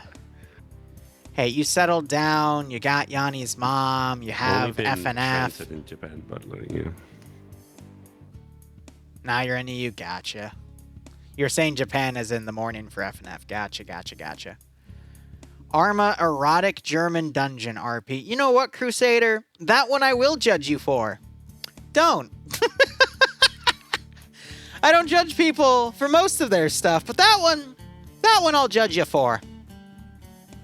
Righto, bless you. Hope you keep enjoying them. Saturday afternoon fights while you sit in quarantine. Saturday afternoon scuffle. It'll be SAS. Yeah, okay. I was still in my mind. I was thinking German. Yeah. I'm like, did I just make an SS joke? No, SAS, Special Air Service. That's British. The British are good. I got a question for you afterwards. Ask it now. Well, you talked about, or you wrote to me at least, about FNF cards. Yes, I haven't had the time to do that yet because I've been finalizing the MCO and checkpoint RP documentation. So I'm going to get those out tonight and tomorrow morning. And then hopefully next week when I have a bit more time, because I've also cemented more of my front logs for the channels, I'll have more free time to work on something like that as a silly project.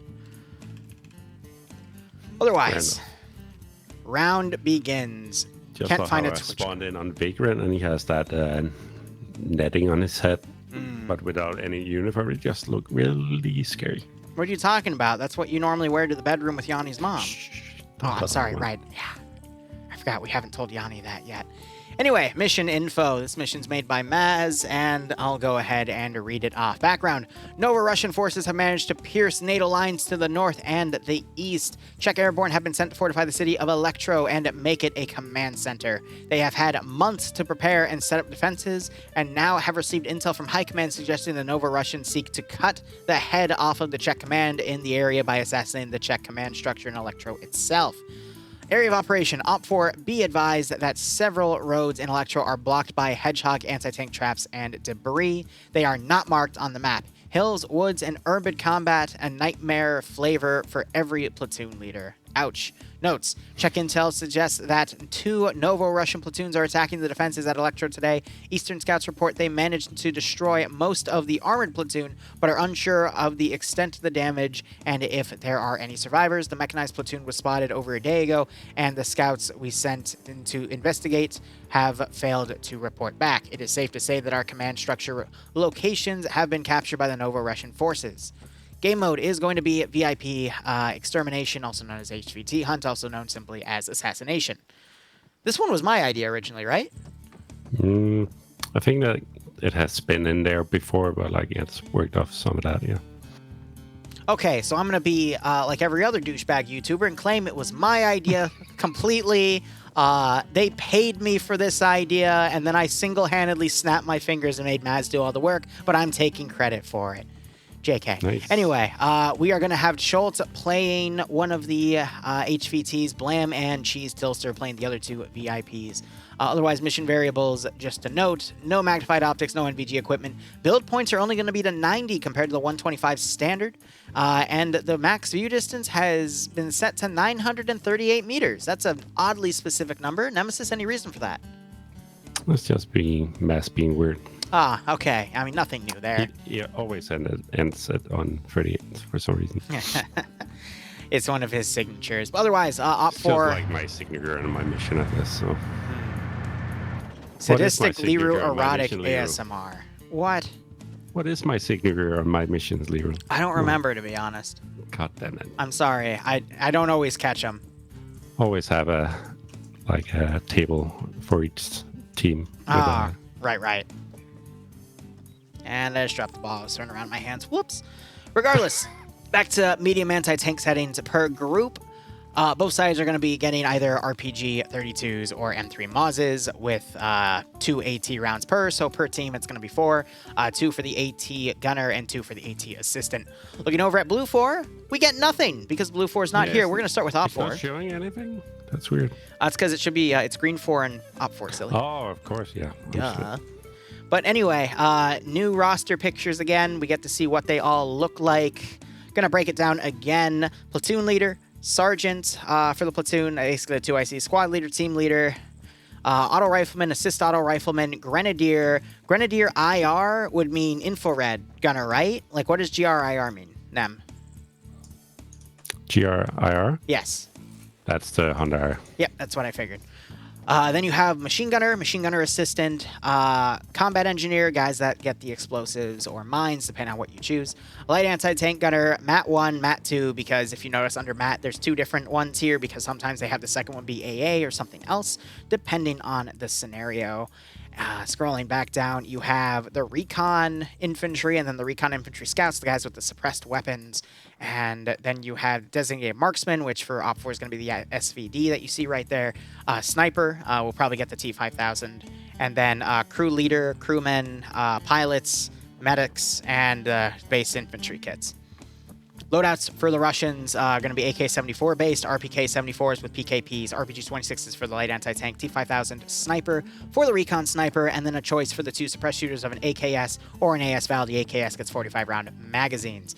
Otherwise, crew and aviation get a choice of either the PP-2000 submachine gun or the AKS submachine gun as well. Nothing in the CSW, all crew. I'd imagine 3 squads are going to get a liaison of the MTLB, and the 4th squad will get control of the tank. If it is not put at the squad level, it'll just be put under its own asset under Gamma, which is more likely. Otherwise, 3 MTLBs with PKT turrets, so 200 and... No, okay, only 100 round boxes with 20 round max. Usually I see that sometimes with 200 or 250 round boxes, but in this case, it's just going to be 100 for 7.62x54 rounds. You got 2 transport trucks, 1 Gaz Tiger for transport, 1 closed Ural, and then you have your T-72A loaded. Oh, interesting. The commander gets... We had it the last round last week. I think you left for that, yeah. So 6 AP rounds, 4 HE rounds, and 2 HEAT rounds. 2 boxes of 250 rounds for the PKT, and then the commander turret gets 39 rounds. I guess he was selling some of it to the black market. Interesting. Regardless, going over to look at Green 4 here. Over at the town of Electro. So many memories, mostly from DayZ. Uniforms? I love it. I know we sometimes have some reading issues on Twitch, you know? So it's great to see this massive text. Z period with another period below it and then an M. And then, so it's Sism, Odern, Czech, Army, D-Fork, Eswo, Olden, Decam, O-Flag, And reading is hard for someone, so that's why we have pictures. Oh, that's great. See, I'm apparently word challenged, so that's why it's so big for me.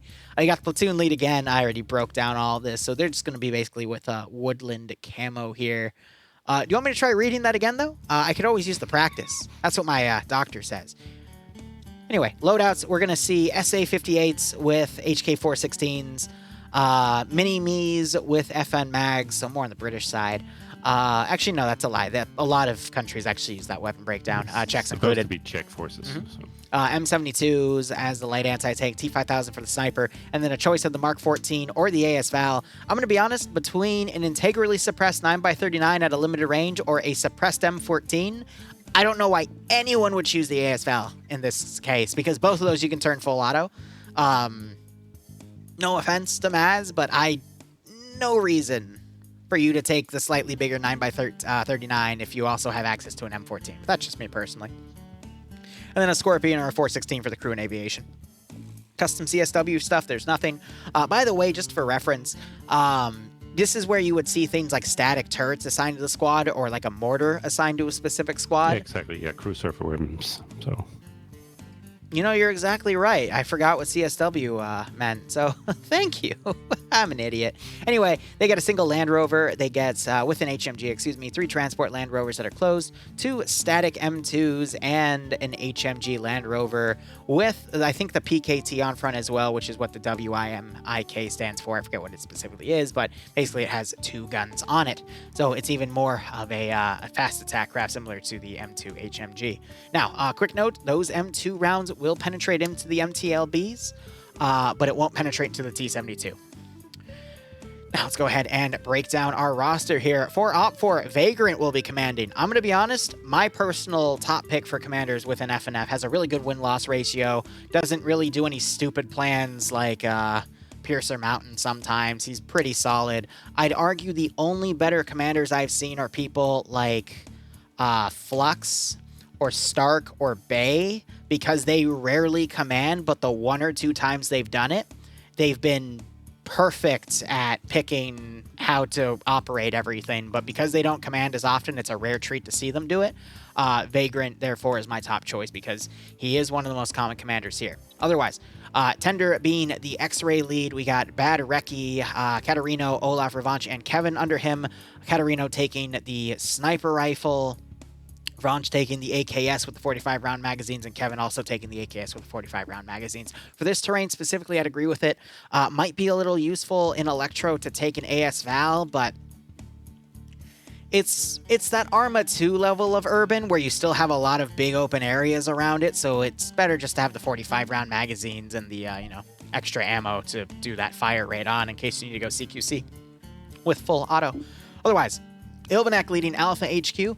Looks like Alpha has just merged into one single squad instead of being a command team with 2 fire teams. So we got Spiky as one of the team leaders, Tiger with the machine gun RPK, Lurch as the marksman with the SVD. I also, when I get to Green 4, I think their marksmen are going to be the SVDs as well, but I'll check that in a second. Lennox Wise, Tanner Bro, Saddam, Rust, and Loki all under Alpha as well. Bravo sticking with its 2 fire teams. Doubt squad leading with no team lead and Bravo 1. So we got Booga, N1, Rave Master, Shrek, Zeast, and Bread together in Bravo 1. Bravo 2 has Artisan, Gary Absorb, Space Cowboy Carl, Green Thumb Korvac, and Shrimp. Again, Shrimp a little bit of a wild card. I'll be curious to see what he does today. Charlie HQ. Interesting mix here. We got, I believe, Sideways and Mag. Bayant's gunning. Sideways is driving the Vic, so I can't tell who's specifically squad leading. I think it's Sideways because he has the yeah, I think it's Sideways. He's got the GL attachment, but he's driving the Vic, so that's interesting. Mags being the marksman, but Bayant in there, Zoni wins. Chow, Malarum, Shade, Junior, Almtree, Coop, Mr. Rogers, Flux, and Coda there, so a mix of Papega with Bayant in there as well.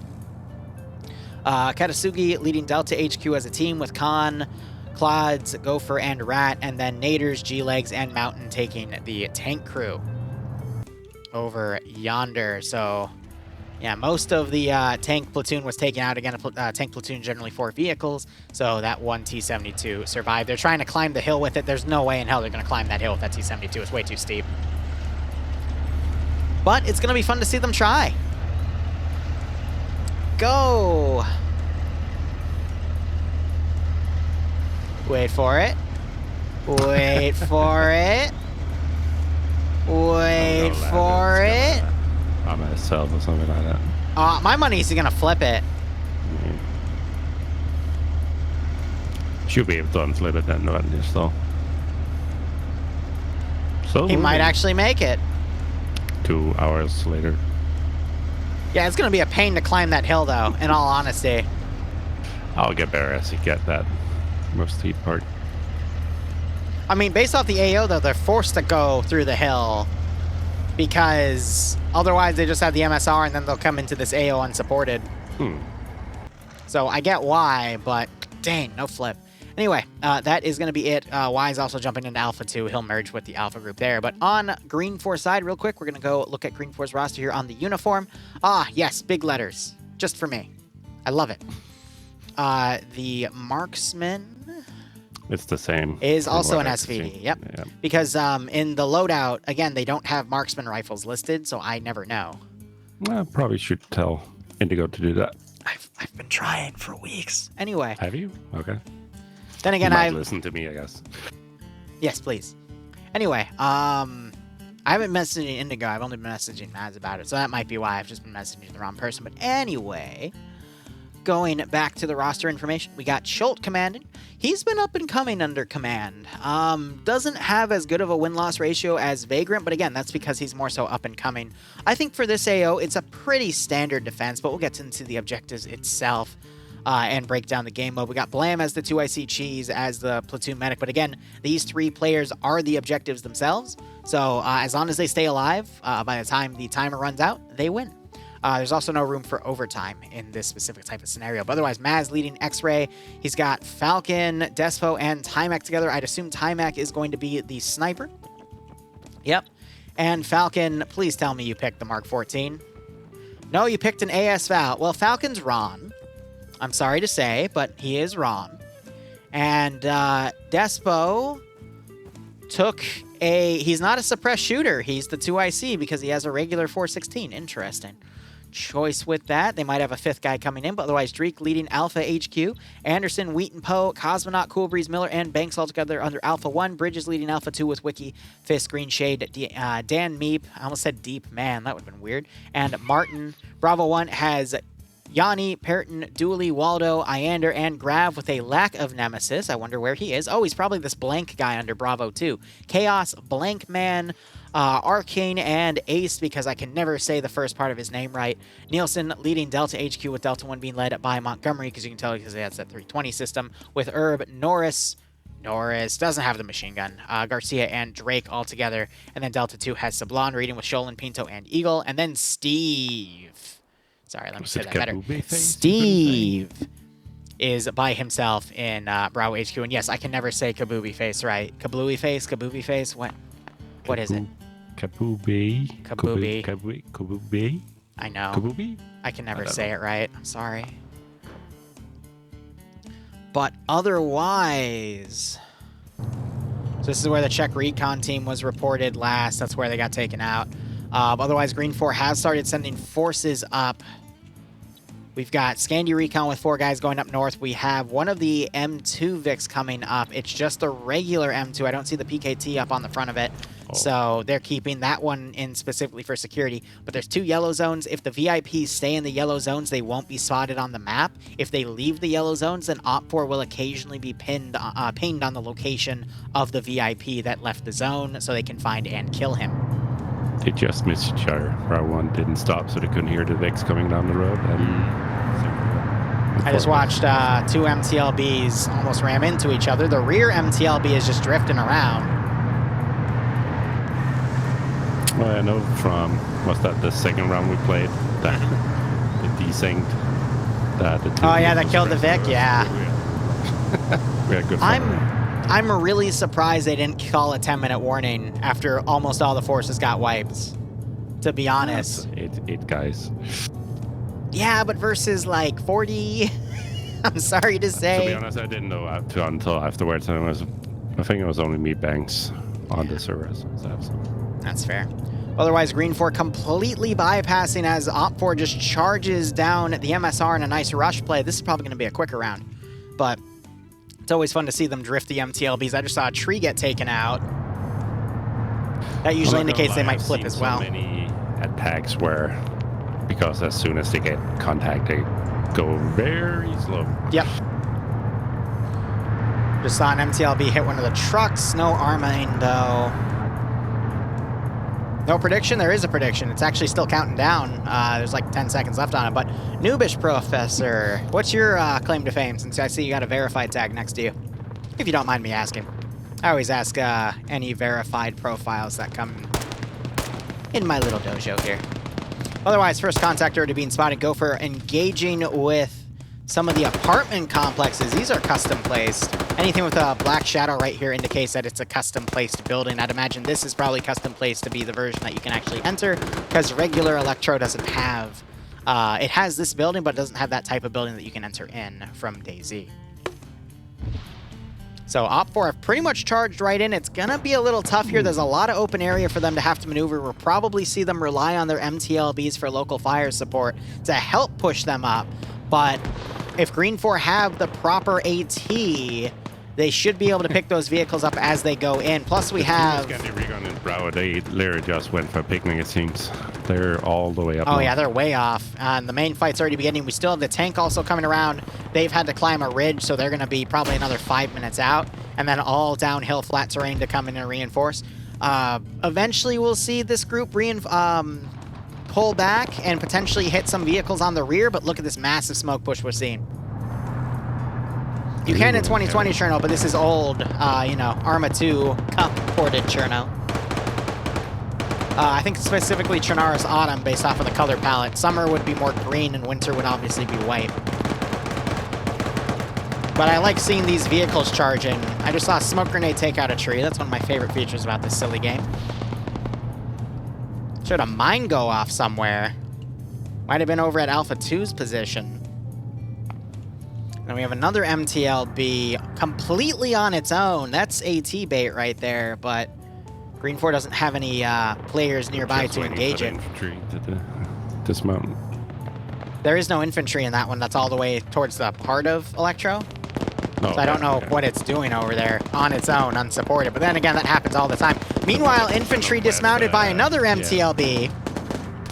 And Martin just knocked most of them out.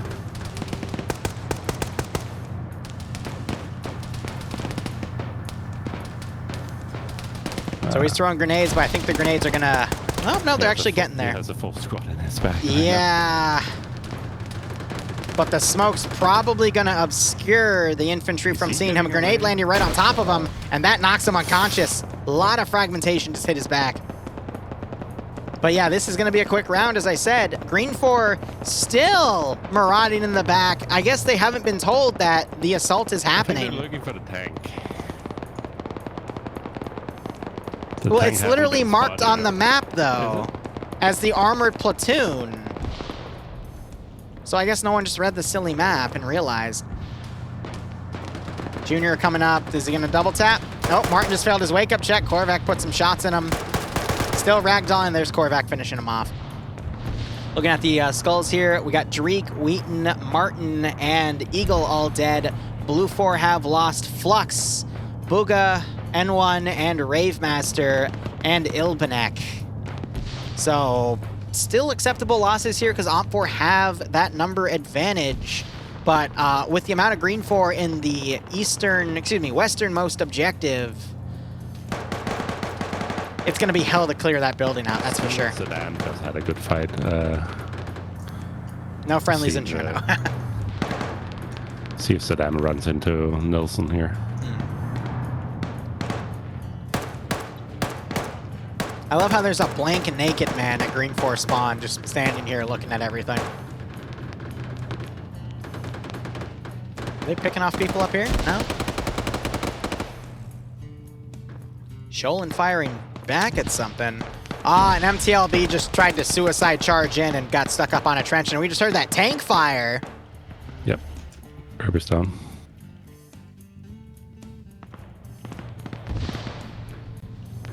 Naked man should RP. I think you have to add an E to that statement in that case, but anyway, Op4 doing their best to push into the town. It's the western flank. Look what the fuck X-Ray's doing. First off, we have an MTLB that's already crossed over there. I noticed that. But now X-Ray's trying to swim it. I'm not surprised.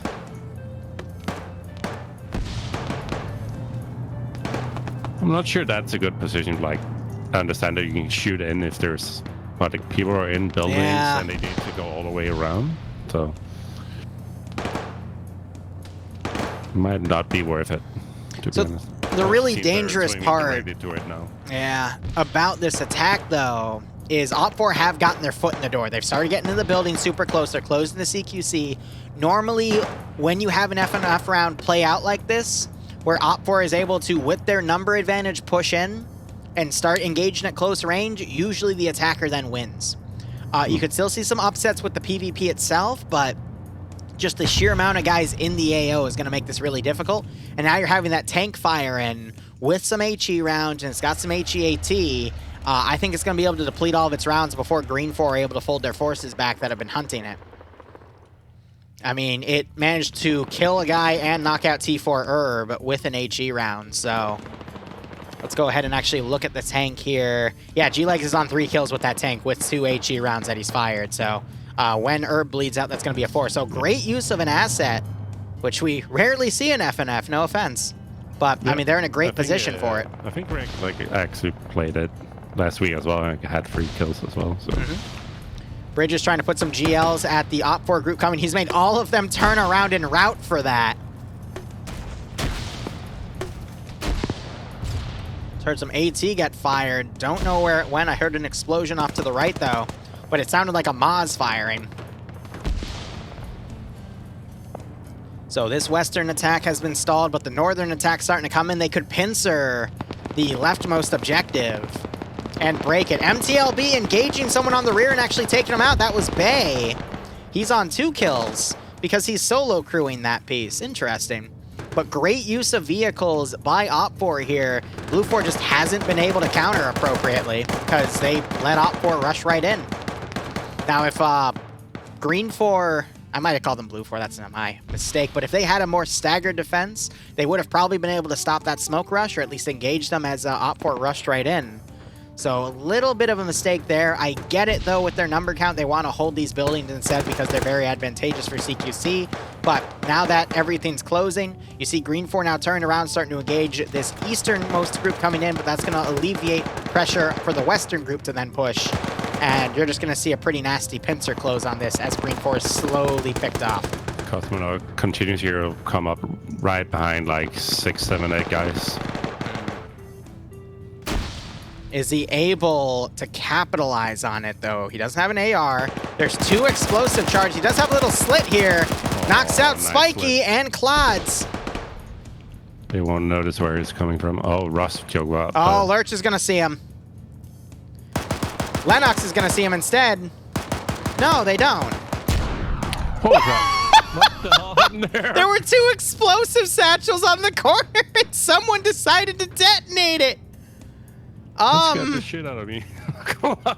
I saw them too. I'm like, they're not going to detonate it. It's too early. But no, they just kill 3 friendlies there. Yeah, I don't know who not sure if they put got those any down, but I don't want to know. I don't think they got any up for on it though, because No, like, because, those guys that were close were already dead because of the push from Cosmonaut. Yeah, so the little building that's still up that Kane just went in blocked the explosive from killing anyone past it on the southern side. It killed one of the shooters. It was Lennox's battle buddy, but that was I don't even know. But those were just 2 satchels placed on the corner. One would have been enough, but who the heck knows? Who the heck knows? I'm writing that timestamp down. That was pretty funny.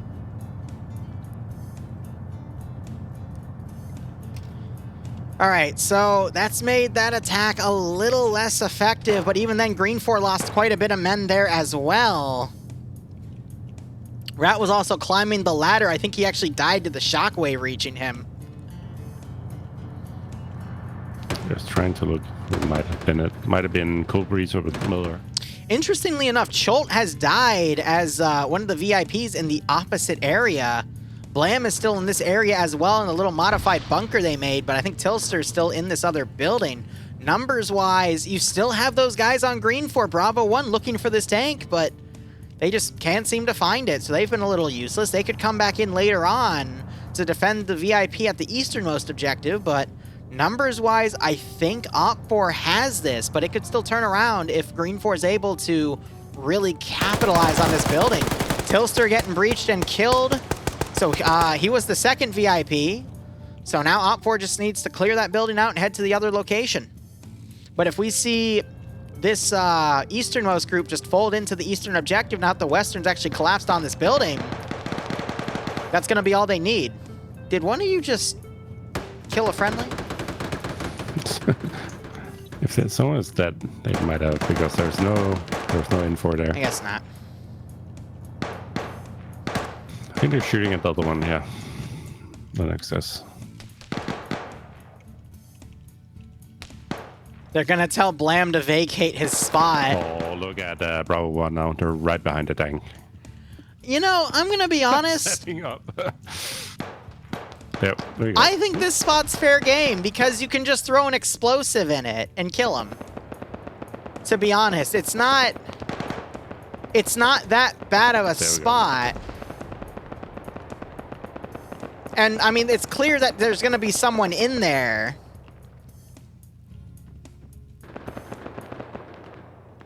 You could just go up and throw an explosive on. I don't see an issue with that, but I get why they're making them do it. Like, compared to the office building where on the rooftop you can only access it from the ladder, that is cheap because there's only one position to access and it's too high to throw explosives on it. But here, you could definitely just throw a satchel in it and be done, or even explosive charge. I've actually been trying to work a technical solution with that office building, just because, yeah, it's a great building. But I don't think there is a way. You either block the roof or have it in an AO where enemies can clearly overwatch on like a ridge or something, like other buildings, to engage it. Because otherwise, you're just going to have people camp the top. So a lot of Op4, I think they've realized that they've killed those two VIPs, because now they're starting to move to the other spot. They don't have any map marker indications to state that they've killed both VIPs, but we just have a lot of Op4 now moving over to the other AO. Lamb is just moving around here, yeah. Let's give him a warm welcome. Still have some Op4 breaching around in here. Is the tank gone? Yep, it looks like Bravo finally found it and eliminated it, but honestly, by now, it's a little too late. Looks like they turned around and actually blew up one of Green 4's Vics, though, so the tank made them work for it, but that's just going to keep them from coming into the AO as the rest of Op4 now pushes into the other objective to kill the last VIP. I think we're GG. I'm calling an early GG. There's just way too many Op4 here, and they just made Blam get out of his one spot. So he has no choice, but... He's fighting... Yeah, to hide in a pretty open spot right there, and he's so close to enemy forces. Bayant just had an explosive thrown at him. I think that was an explosive trap that they detonated.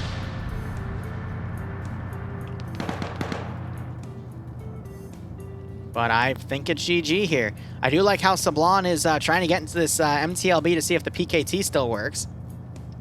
Just curious why they were moving all of that up forward towards that last aircraft, but because you could be in any of them. He could, but they already have Op4 breaching, so I think they just thought, you know, because they already have, as I said, the western pincer was going, but then a lot of people on the western attack also came with the east to clear this area out, so... and Vagrant's dead, too. He died early on, actually, all the way back here, so, I don't know. At this point, I think people are acting on instinct. Blam is in trouble. Why do you turn away when you have gunshots going out right there? And sideways trades with him, and that's it. GG. Tank firing. So maybe due to disconnects or other circumstances, keep fighting until it's after player winner. Yeah, it's GG, though. All three were killed fair and square. Yep. It took that Matt team way too long to find the tank to make a difference in terms of The gunner of the tank is still alive and shooting the gun just to piss off the other team. But it's GG. So where's the call? This was a great rush play, by the way. We rarely see rush plays in FNF or OFCRA, but I mean, when they work, man, they work. There's the call. They did that very, very well.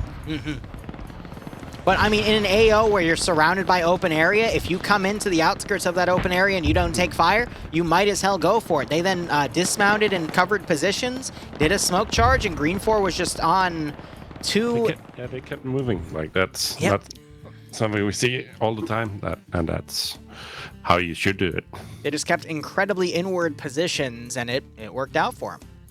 Well, I'll also say that Info only had that one Matt team out hunting for that tank. They had nothing that could come in and do any flanks or anything. I think that team would have been better if they just went on an Overwatch hill and just waited for the tank to come in and then just driven down behind the tank and taken it out right there. Going hunting for it, I don't think that was the best choice. Yeah. All right. Last round of the night, Sumo Winter. Wow, that round was so quick that I don't even, it's not letting me do my 3-minute ad break that I normally do because you can only play it once every 30 minutes. Nice. Damn. I'm going to leave it. You Up 4-1 done. It's 4 in the morning here. Yeah, have a good night, man. Thanks for dropping by. You're welcome, dude. Hope to see you. Of course. See you around. Have a good one. Same.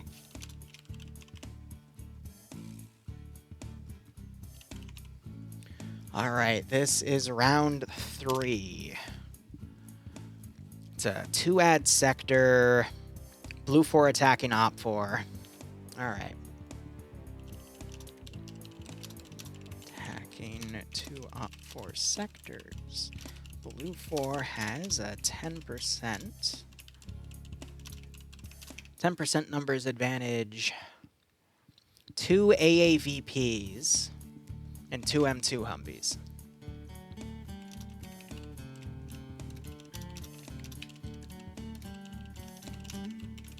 Transport, well, Op 4 has 2 BTR 70s and 4 cords.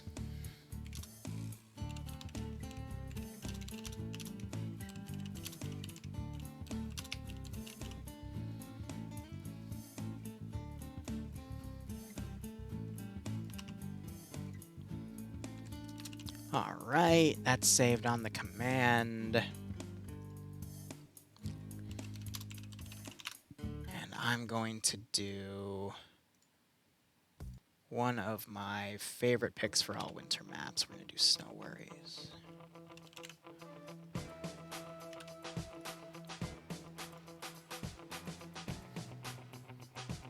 Call that a morale win? Yeah, right. Now. Midnight Runner, my man, also one of the original subs. Thanks for the 55-month resub. Hope you keep enjoying the operations, my man. I know you enjoyed a lurk, and I hope you get a nice kick out of this scenario. Now, let's see how many people are left. This is going to still be about a 90-player operation. A little below that. But thank you for sticking with me tonight. Let me go ahead, open up my tools, and go back to push to talk, because I'm now alone. But we'll see how this last area goes. Dredge, thanks for a Twitch Prime sub as well. Hope you keep enjoying the operations. And I do hope you get a nice kick out of this scenario. But, I mean, that last round was just a perfect description of a rush. All right, now ads are going up because it expired. I can also quit that window out because I'm not going to play anymore. But, yep, rest of the night is going to be dedicated to me finishing up the MCO documentation, then trying to finish up Checkpoint RP documentation. If I can't get that finished, then I will wake up tomorrow morning and work on it. Bless you. Thank you for the sub as well. Again, hope you keep enjoying ops, and I hope you get a nice kick out of this last round of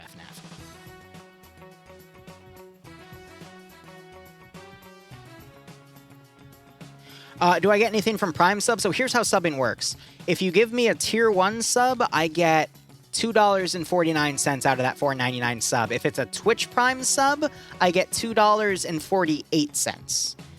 And then if it's a Tier 2 sub, I get 3/3 of it at like $7.49. And then the Tier 3 $15 sub, I think I get like $12.50 out of it. So Twitch per sub only takes like, you know, $2.50, give or take. I would say, though, the best way to contribute to a streamer is to just donate to them directly, because Twitch takes about 50% of the sub by default, or at least, you know, $2.50 from the sub. Bits, I don't know how the bit rate works in terms of how much you pay for 100 bits, but every bit you give to a streamer, they get 1 cent, but usually it's like you pay $1.40 for 100 bits, so that's how Twitch, you know, takes their big cut there too. But yeah, Patreon or direct donations are the best ways to support people. Because that's just, they only take a smaller cut. Now, here's the funny thing. If you give $1, like if you want to give $1, do it through direct donation, because, actually, no. Both PayPal and Patreon take the same percentages. So if you give $1 to a streamer, they'll take like 44 cents out of that dollar. And the streamer will only get like 66 cents. It's such highway robbery. I think Patreon was going to do that, but then they pulled back on it. So it would be better to give your dollar on Patreon, because I think they only take like 5 or 10% of it. But otherwise, I think Twitch, PayPal donations direct through Twitch, they only take, I think, 1 or 2% of the entire payment. And then Patreon also, I think, takes 5%. So it's, no matter what you do, like, the best way to give to a streamer would be to, like, directly deposit in their bank account, but I don't think that exists as a possibility. But welcome to capitalism. Everyone wants their damn cut.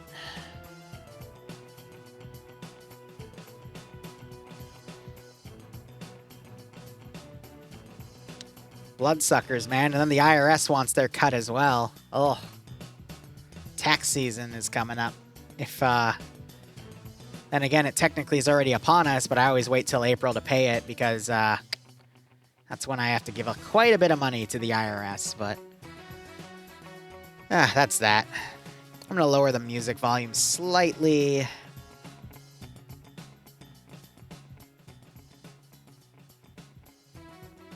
What about cryptos? I don't really do crypto. So I'd imagine there's a way for you to give some, but unless crypties means something else, but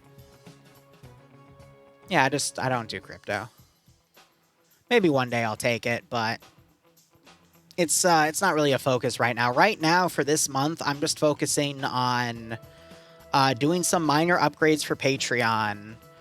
Setting up all the events I need to, because I've been promising Checkpoint RP for a while. Continuing to get into my monthly pay-for-pains. See if I can maintain my front log for my YouTube channels.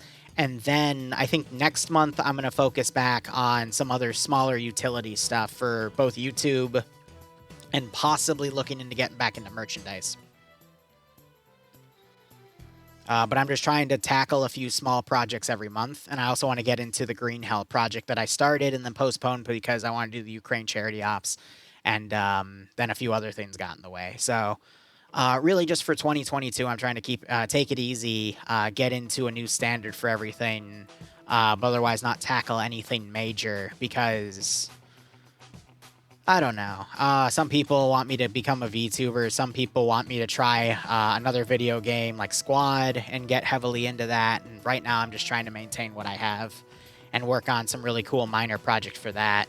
I also have to start testing my Flood project again because that's almost all ready to go completely. And I was supposed to have a few test ops, but instead we've been focusing on the emu ops like E-Day and getting around stuff like that. But yeah, no, next week there's at least going to be another emu op because we have like 7 ops I have to do, 6 of which are related to emus, and then 1 is going to be Falcon related, but I'm thinking for the Falcon op, we do it on Pog.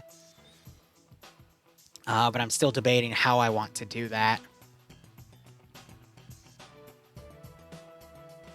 I appreciate that, Deuce. Another thing I want to do is we never released the Operator Chan body pillows, and I actually finally got the commission finished and sent to me, and it's in a file somewhere on my computer, but I have to see if I can get that going again.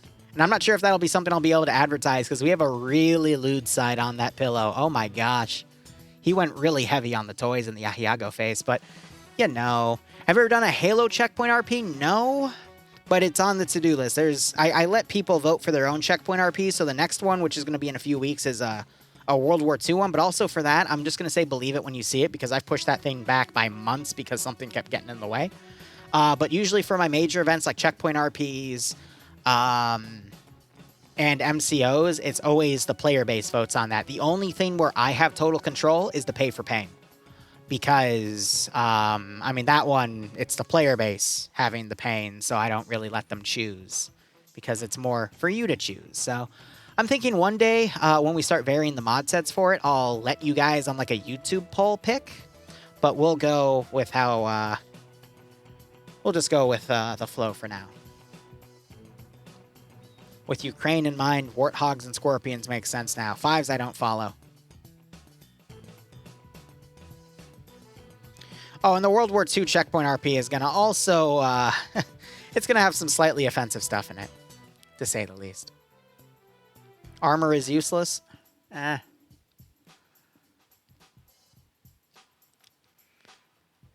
don't know. It's been interesting to follow up on everything in Ukraine. I've got some fans that are in Ukraine that have been sending me some pretty interesting stuff. We have some players in TSB that are Ukrainian that have been telling us some interesting stuff. It's... ugh. I think the most screwed up thing I saw was they were pulling bodies out of a tank. And there were a few AP rounds that went through that tank. And those bodies were in chunks. Pretty messed up stuff. War is absolute hell. And I think it's a shame that it's going on right now. I understand why it's happening, though. My brother is a very, very good historian, and he is, in my opinion, one of, if not the most well-informed person when it comes to politics and worldly events. And he broke down why this is going on, and doing my own background research just to verify, he's absolutely right, and it's sad for why this is happening, but it's life. Everything's a game of macro and numbers when you sit on a throne. Either way, let's get off of that topic. It's a sad topic. Nothing we can do.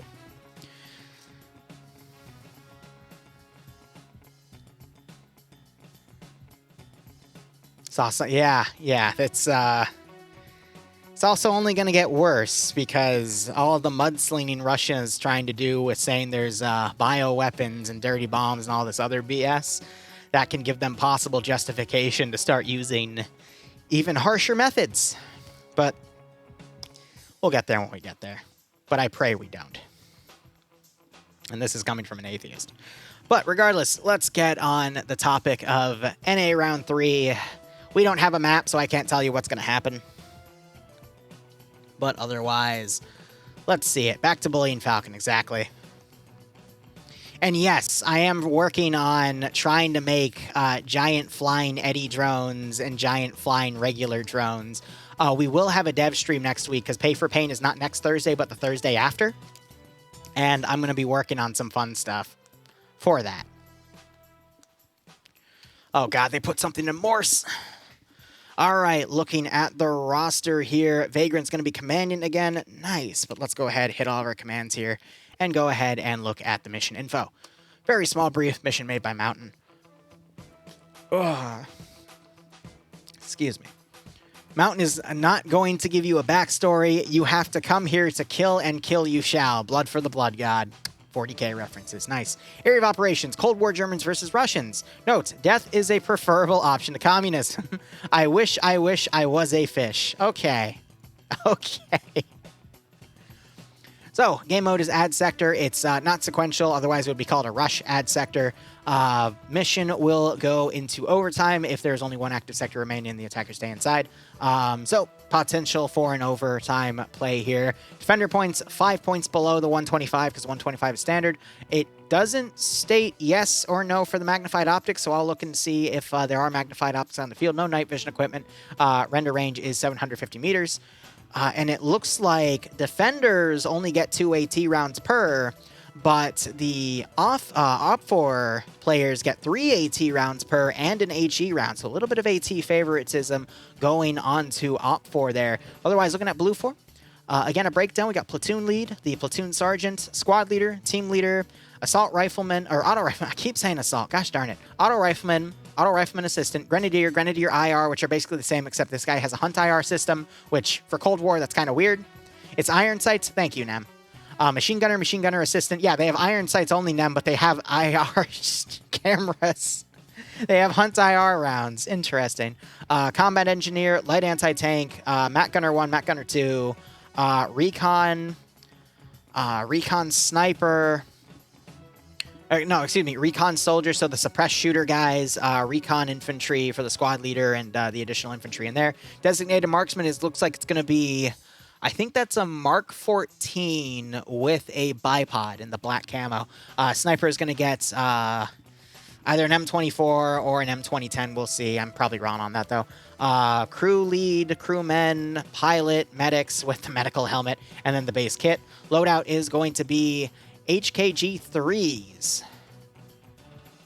Yeah, I was right. So the recon guy is going to get an M24. So G3s and Colt carbines. Hopefully the Colt carbines have ammo, because I was told that some of the kits that have Colt carbines don't actually have ammo. That was an issue for round 2 in EU. But otherwise, an MG42 and an MG3. Oh my god, the fire rate of the MG is atrocious. But that's an interesting thing to see. It's just an older version of the same machine gun being used. So a lot of DACA there to build on the 40k references stated in brief. M72 law for the light anti-tank, M24 as already said for the sniper, and then a choice between an MP5 suppressed or a Mark 14 with a suppressor, and then crewmen get the MP5 or a Colt carbine. Crew serve weapons, nothing on blue 4. They get 2 AAVPs. They took out the GMG and instead replaced it with a 12 a 7.62 by 51 millimeter. So 10 rounds of 100 round magazines for the 12.7, and then 8 magazines of 200 rounds for the 7.62, and then smoke screen stuff for the commander to fire if he feels he's in danger. We got 9 motorbikes, awesome, and then 6 transport Humvees, and then 2 Humvee HMGs with no up armored cover for the gunner. 8 boxes of 100 rounds there. Looking at OPFOR here, their uniform. It's going to be the older Russian-style stuff. I'm going to scroll down. I love how the cutoff, for a split second, I thought those were thermobaric tandem rockets, and I was going to laugh my ass off, because not only would that be out of place, but thermobaric rounds absolutely slaughter infantry. DMR looks like that is an SVD without a scope. Loadouts, we're going to see AK-74s in play, RPK-74, PKM, RPG-26 for the light anti-tank. We've got Mosin Nagant for the sniper, which is funny because they give SVDs to the marksman, so it's like the sniper is a bit of a downgrade. But otherwise, AKS with 45-round magazines or an AS Val. This terrain, I'd probably go with the AKS. And then the crewmen get a choice of an AKS or an AKS. Really tough decision there for the crewmen and aviation slots. Personally, I'd go with the AKS myself, but the AKS is also really tempting. I mean, just looking at the terrain, real quick. Looking at the map here, the objectives themselves, the 2 sectors, we got one with a custom base right here, which would really favor an AKS for this build. I mean, because of these wide open areas, but the CQC style of the base itself, really screaming AKS for me. However, looking at the other sector here at Sector 1, this is more like suburban, meant to be a little more on the urban side, but suburban, a lot of buildings blown out, offering a lot of areas of, cover and some safe positions to fire from, potentially to catch people out in the open. Really, that terrain, depending on what OPFOR chooses, would favor an AKS. So it's going to be really difficult for the aviation and crew guys if they're planning on, getting knocked out of their vehicle. It's going to be a difficult choice. We'll look at their vehicle choice in a second, don't get me wrong, but I think it's really going to depend on what OPFOR command, which I believe was Vagrant, wants to do with his forces to decide which AO he's going to depend, and that information will really help show or help to give OPFOR crew and aviation players the choice of whether or not they want the AKS or the AKS. All right, it's difficult. We'll probably get back to that later, but there's a few other things we got to look at here. So crew serve weapons, nothing for OPFOR specifically, but 2 BTR 70s, and then you got to remember it's got 14.5 millimeter, only 50 rounds, but that's basically armor piercing. No, what's the term I'm looking for? Anti-material ammunition, so it can penetrate into vehicles, kill crew member. That's crewmen, that sort of thing. And then 250 round 7.62 by 54 boxes for that PKT, and then 4 cords, which 50 cal turrets, 5 mags each, only 250 rounds. So there's a lot to go with. Now looking at the roster here, we're gonna go ahead and look at Blue 4 first because I want to get back to OPFOR. But look at this AO. It's taking majority of the map as well. Both sectors are close to each other. I'd imagine Blue 4 is just going to come down the MSR and then deploy and, just sweep and take that objective. So, Blue 4, meanwhile, you've got Tenderbaner leading. I've never seen him command before, so this is a wild card. No idea what he's going to do. Banks as his 2IC, Mountain as the medic. He didn't make the map as well. Might give advice to Tender Banks to take this. Otherwise, Shade being the X-Ray team lead, Coop being the medic, Sideways taking the M24, Coda taking the... Interesting. So there's only one suppressed shooter, and that's going to be Mags with a suppressed Mark 14 battle rifle. Lurch being the squad leader for Alpha HQ. Looks like they merged the teams and the command element for Alpha HQ. So G-Legs going to be the driver for the AAVP. And they've got Lennox, Tiger, Revanche, Spike ERP, Katarino, Dogbert Jr., Elmtree, Tilster, Olaf, Kevin, Bad Reki, and Mr. Rogers together, all under Alpha HQ. Bravo HQ has Katasugi, with Bravo 1 being led by Steve, with Ace, Rat, Saddam, Gopher, Clods, and Khan. Bravo 2 being led by Ravemaster with Sharp, N1, Boogashuga, Tanners, and Shrek, and you can also see they're filling into the other AAVP. Charlie has Balam leading the team with Despo, Timek, Chaos, and Arcane. Waldo leading Delta HQ with Grav, Bant, and Chow. Excuse me. And Flux, Michael, Kane, and Guy Fieri funneling in under Delta 2. Some pretty noteworthy names there. We got Bay. We've got some Papega Pirates members. Chow's playing with Bay here. I don't see Dooley. I haven't seen Dooley team up with Bay at all tonight. Hope they're okay. Usually they're inseparable in operations, but interesting to see that play out. But pretty good roster overall. Again, I think just driving down the MSR and going for it would be their best bet.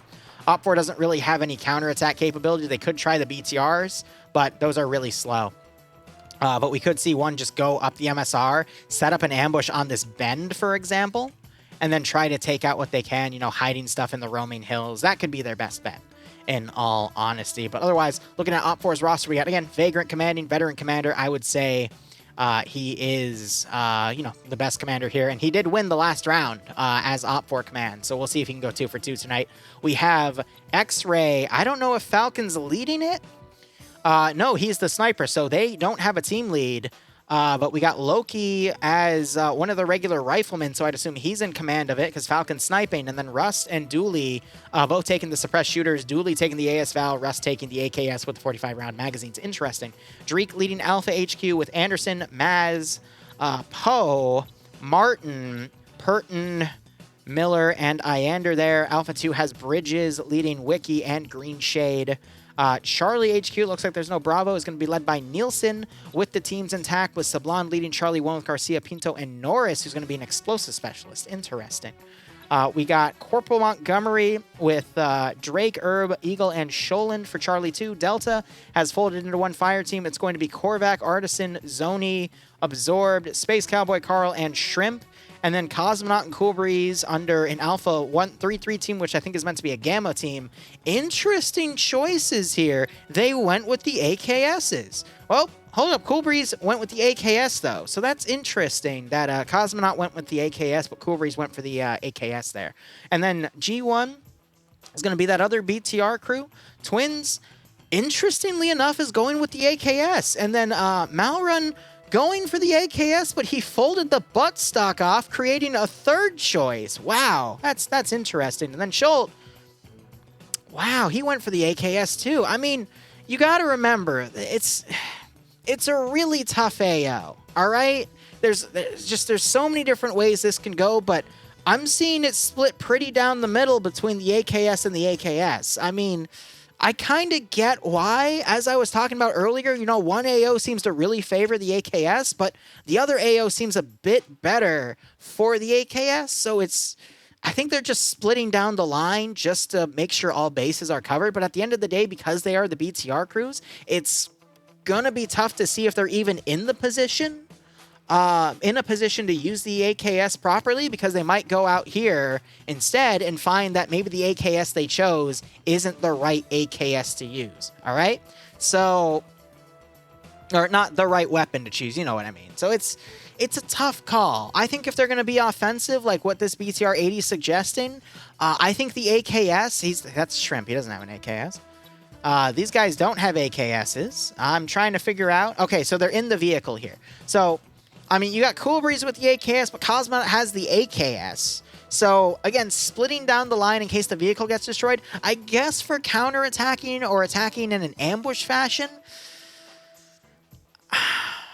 it's a tough call. I think I'd go with the AKS in that situation, but if they're going to be more defensive, which is what I think the other BTR is going to be utilized for, base defense, I think at that point, I think I'd rather have an AKS. You know what I mean? It's tough to play that out. So I appreciate the force split, but it's debatable either way where this is going to go. We'll have to keep an eye on the crewmen if they dismount and see where they go. They might not even be able to use the AKS or the AKS, whatever their choice was, because they might just stay in the vehicles the entire time. Now, I doubt it. BTRs are usually underutilized within Friday Night Fights, but usually you'll see an infantry dismount or two. But we'll just see, because sometimes the AT will just kill everyone in the Vic itself. So, I don't know. Yanni saying I've lost the screws in my head. Look, I'm just saying, I know not everyone's going to agree with me, but I just can't decide which one would be better in the situation here, okay? I know. Normally, like, if this was like this decision, usually I'm always for the AKS, instead of the AS Val. But this one, I mean, the AKS, it's a great choice, but only niche in certain scenarios, and it's the crewmen, so you don't know where those crewmen are going to be because they're mainly playing in a vehicle. So I don't know if the AKS is a good choice or the AKS. It's tough, okay? It's really tough. All right, I've been doing this for a while. I've been doing this for over a year. I want to say a year and a half by now. I've been, playing Arma since 2016. I've played with RHS weapons, I think, for almost all of that time.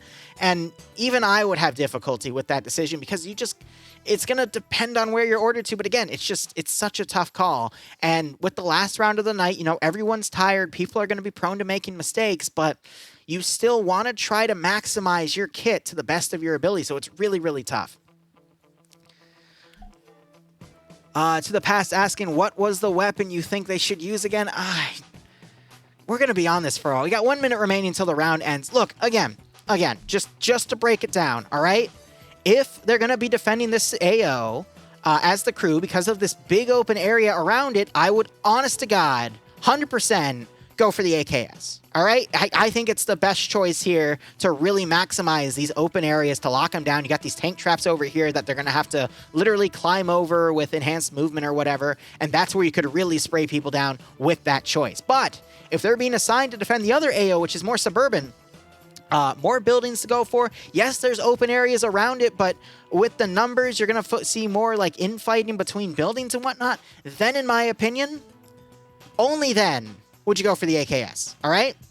But again, these are crew or aviation guys, specifically crew because there's no aviation, so they might not even be in these positions. They might just be out in the open, covering open areas with those BTRs, in which case, honest to God, I would go for the AKS, all right? That's just me. That's just me, all right?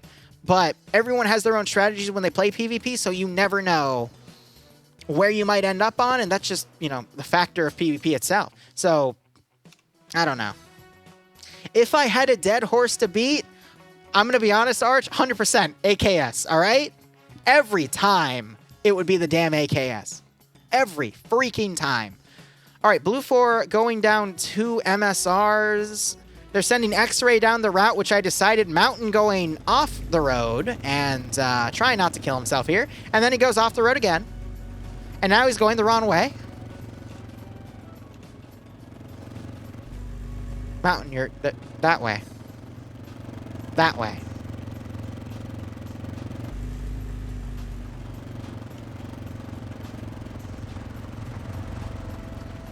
I think you just realized with that vehicle going there, he might be a little lost. But yeah, no, they're just... I don't know if they're having trouble. I mean, that they knocked a tree down over here. The road. I haven't seen this much difficulty in FNF since a decision to pick either the AKS or the AKS. I mean, there's just so many different difficult decisions here. You gotta wonder with everything going here.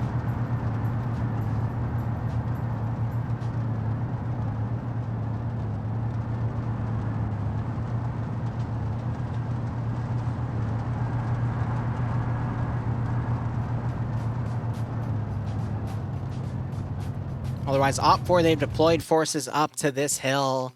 It's got a slight little fortification on it. You can see with this little line, which I think is supposed to indicate the deflay, but I think this line also comes from this little wood piece right here, just to kind of show it on the map. So they're going to use that to overwatch the road. But it looks like Blue 4 is instead going to focus on coming around from the south. Yeah, I know. Falcon says, visible panic when you try to see if a plan works, and Arma says, you're effing doing it. Took off my bright bad word at yellow for white undersuit, and my uni deleted itself, Lamau.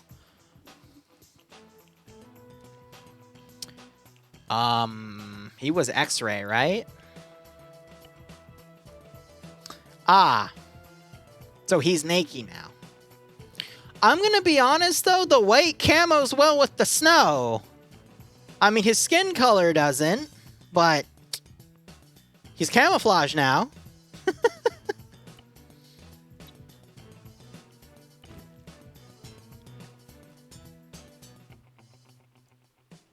See, I'm trying to see what he specifically meant by the undershirt. So, I don't know. He was the sniper, though. So, actually, we can go under Op 4. We can look at uniform. We can scroll all the way down. Yeah, so I think he was talking about the little top of that. So, he was trying to take that off, and it deleted his uniform, too. That's funny.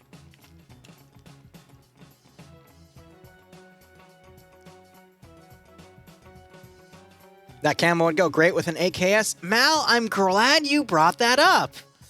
I didn't even think about that.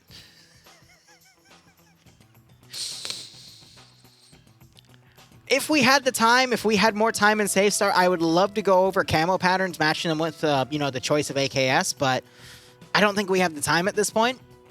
And the horse is starting to smell.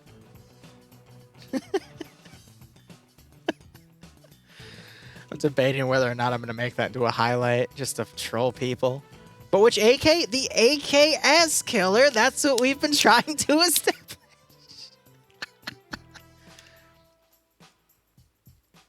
Ah, man. So Blue 4 has stalled, which to me indicates they're waiting for either this force to come up or for another force to get into position to the north. And we still have these two guys all the way back here. For what reason, I have no idea.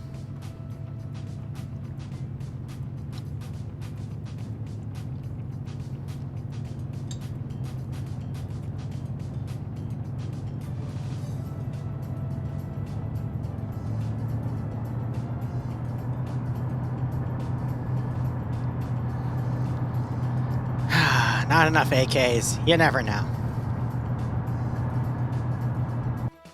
Suffice to say, if you're new, once in a while I meme a little bit. It's just to have fun. I'm sorry if you get tired of it, though.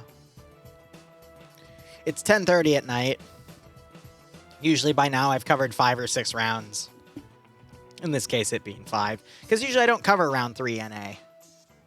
Usually I go to bed.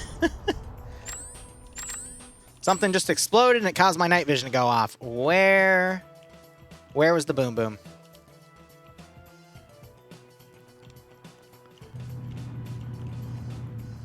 I don't see anything over there. I don't see the BTRs exploding.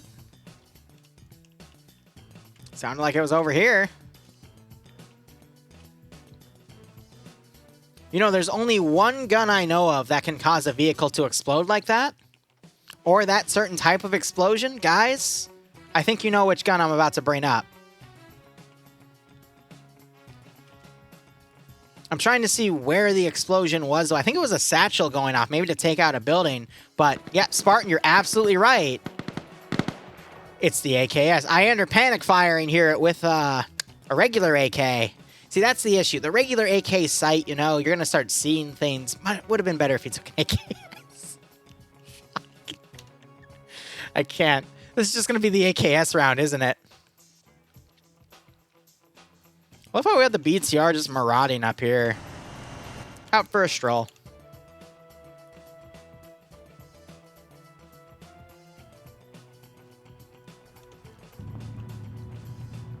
You know what I'd love, though? Because Falcon took his uniform off and he now looks more camoed into the ground. I want him to get like a, you know, 7 or 8 kills and now get in trouble because he took his uniform off and it gave him better camo. All because he tried to remove his hat wear and it took off his entire uniform. You know, they could have blown this up, actually. Because I don't see a shadow indicating... Well, actually, I don't even see a vehicle placement there either. So that might not have... that might have just been that way. So I have no idea what they blew up. I'm assuming it was a building somewhere, but I can't tell. In all honesty.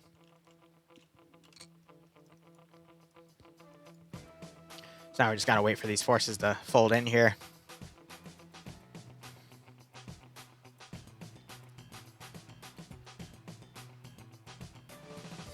So how's everyone's night? Again, after this round, I am going to just work on editing, trying to finish up MCO documentation as well, but we'll see how things go.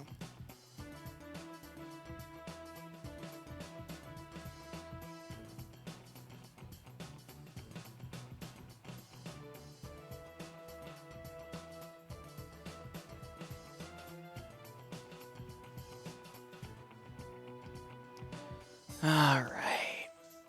So I don't know why these two hunt in the back for X-ray. It looks like that was actually platoon elements staying back here. But them being on a completely opposite angle to their main attack, I think, is a little worrisome. Now we got some forces pushing up via vehicle and the rest going in via infantry. That's a bit of a weird display as well, but we'll make it work. Yeah, more like morning for the EU at this point, right? It is getting to that time. BTR could come up behind these guys and take them out, but it's going to be a little off the road, so that's going to be a tough call. I think we're just going to see Blue 4 get right on top of the sectors, catch a lot of units out in the open. This group's going to get pinned there because this is all open terrain over here. Interesting choice, but I don't think Blue 4 in their right mind would attack from this angle because that's way too much open ground for them to go in through. It's easier just to attack from either the south through this area, the west through, the east through this area, or the north through that area. So anything over here, I think, is just a dumb call to put forces on. No offense to Vagrant. I know he always thinks about, people making crazy plays like that, but I think it would have just been better to hold those three obvious areas than having a security element at the edge of Sector 2 to watch, because having all those forces out there might actually weaken Op 4 enough for this unified pincer movement to come in from the south.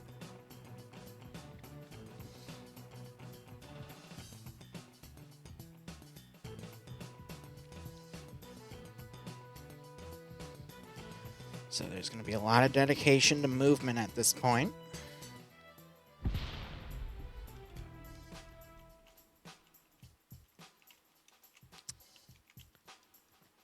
I do like that they do have their cords out here, though, but again, I think they're just going to be completely out of position.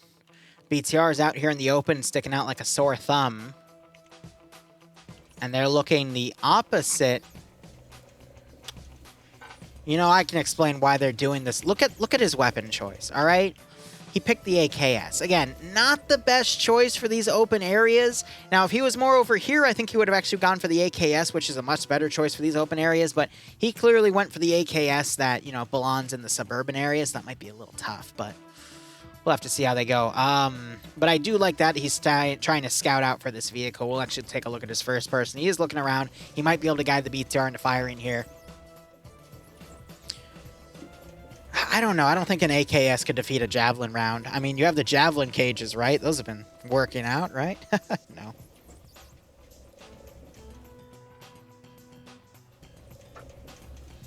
Oh. This ain't good. Shrimp just disconnected.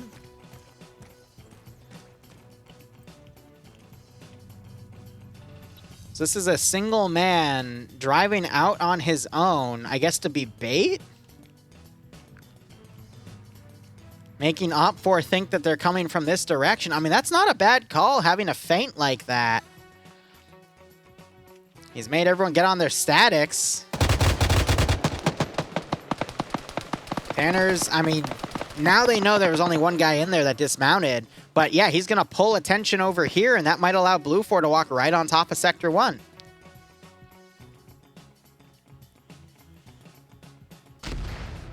Ooh, look at that. So Maz rounds coming in. They're going to try to take out the tower. With, I think, 2 or 3 rounds, they will be able to destroy the tower.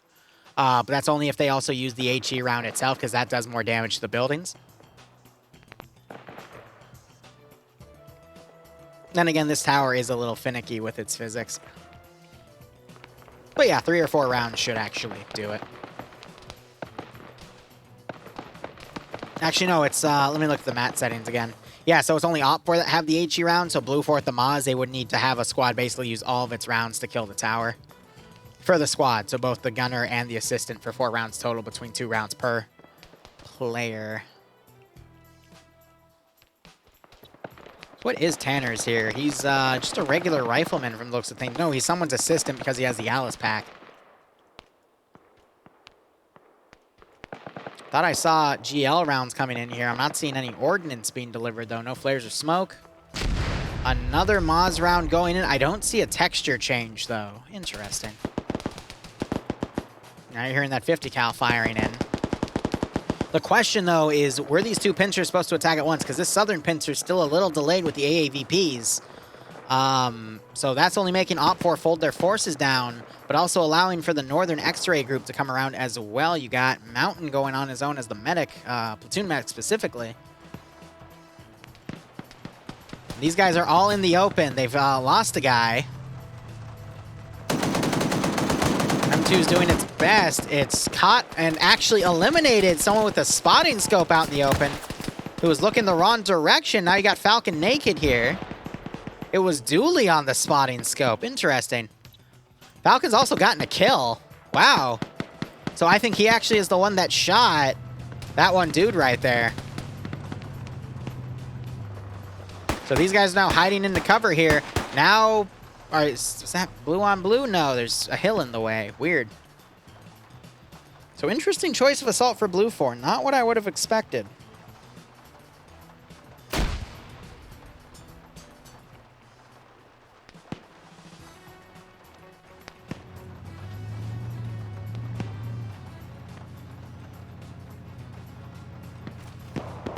So they're now pulling back, realizing that they're just in a massive kill zone. They could load up in that Humvee and then charge through this knocked over stuff here and get right behind that hill for defilade cover, but instead this is just going to draw out the fight and probably force Op4 to pull their forces in and then make it even harder for Blue 4 to push. So I think we're going to see a pretty long round 3 in my opinion, based off of where the units have dismounted, where they're trying to assault from. It's just going to be a long fight. Flux getting knocked out early, though. That's unfortunate happenstance. He's one of the better players from Papega. Michael also taken out. Steve was sniped. And Op4 haven't lost a single guy yet. No, they lost Dooley, but Dooley disconnected. Okay. Now, I really wonder what Mountain's going to do with all these guys and their backs to him.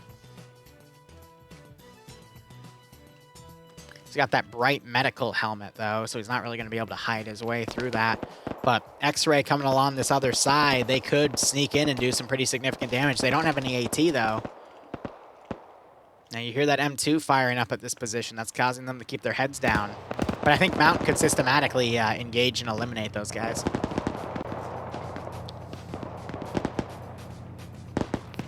So AAVP has pushed up in the open here. It's doing its best to fire at everything. But yeah, no, Blue 4 just needs to get forces right up here along the forest, suppress that tower with its vehicles, take it out with its AT, and then follow through, coming around in the low ground, and then assaulting from right here. That would be their best bet. M2 just took Artisan out. BTR, though, has lined up, and it's firing. I believe at infantry over here, but it's firing high. Where did Mountain just go? Oh, he's folded all the way to the left. So he's not going to try to eliminate that group on his own. He's just going to try to sneak into the AO. Yeah. All right. But yeah, the southern part of this attack still being slow to get in. They could also get up on this route and then come in on the right.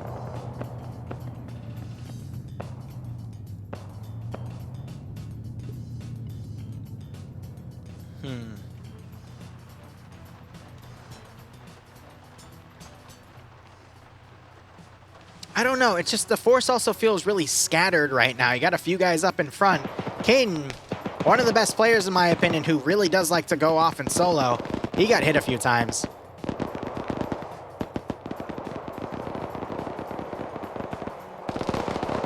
What's Mountain gonna... Is he gonna like morphine bomb the crew? Or does he have an explosive to actually do something against that BTR?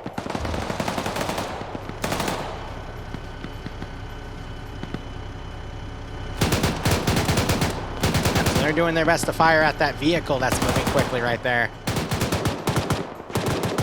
Yeah, so he's taking stamina breaks and he's just sprinting up. Artisan woke back up, but someone else got taken out. That was his assistant because he has the RPG backpack. King is going for a solo play. Yeah, grenades being thrown in here. He's breaching. Vagrant making use of these windows. You still got that BTR firing from range. They're trying to snipe the Humvee. And Mountain's going to move on. What is up with the solo plays here tonight? Blue Force starting to push their forces in. They're not going to go for Sector 1. They're going to go straight for Sector 2.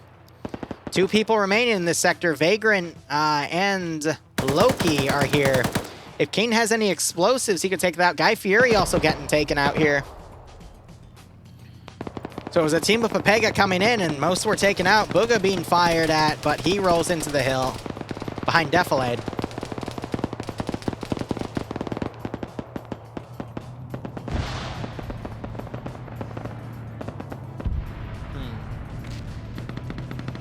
Moz round came in and took out the BTR. Cool Breeze surviving, but he is on fire. He needs to roll around the snow. And it looks like the fire ran out. Falcon has gotten a second kill. Still trying to pick off who he can. The other BTR-80 has moved. And they have the guy sitting on the side being the spotter there for the turret. That's interesting. Booga Sugar suppressing up here with that MG, causing these guys to fold back in the cover. I think he was firing at Zoni, who pulled back and is currently medicing. But Mountain now folding in. He might spot Dreek right there and take him out. Ooh, but that's the AVP it pushed in, and the 14.5mm penetrated in. Quite a few people knocked out in here. Ouch. So that vehicle's probably toast. Looks like Loki was taken, no, Vagrant was taken out. I can't tell what got him. Looks like, I think King might have come up and breached, because that's the only reason there would be shots up right here. So it looks like they had an exchange, and then Vagrant tried to push him, but King won the fight, and I think King then pulled back and is currently doing medical back here. But I don't see a blood trail, and I don't see bandages, but I do see the blood right there, so... Maybe he got shot through the ladder as well. He got a GL round going over pretty far. Don't know what the point of that was. BTR has been repaired back in working order. Cool Breeze leaving Cosmonaut to bleed. Another Moz round coming in. You know, I think this is set to Invincible because by now that should be showing a damage texture with how many Moz rounds that have come in on it. We got Platoon HQ, I think getting... No. One of the northern groups, the AAVP, came all the way around here, and they got a small infantry detachment, and they're now keeping that force pinned. But now you got Mountain in the zone, but there's 4 people in it, a 5th right outside. And now King's gonna go for the breach.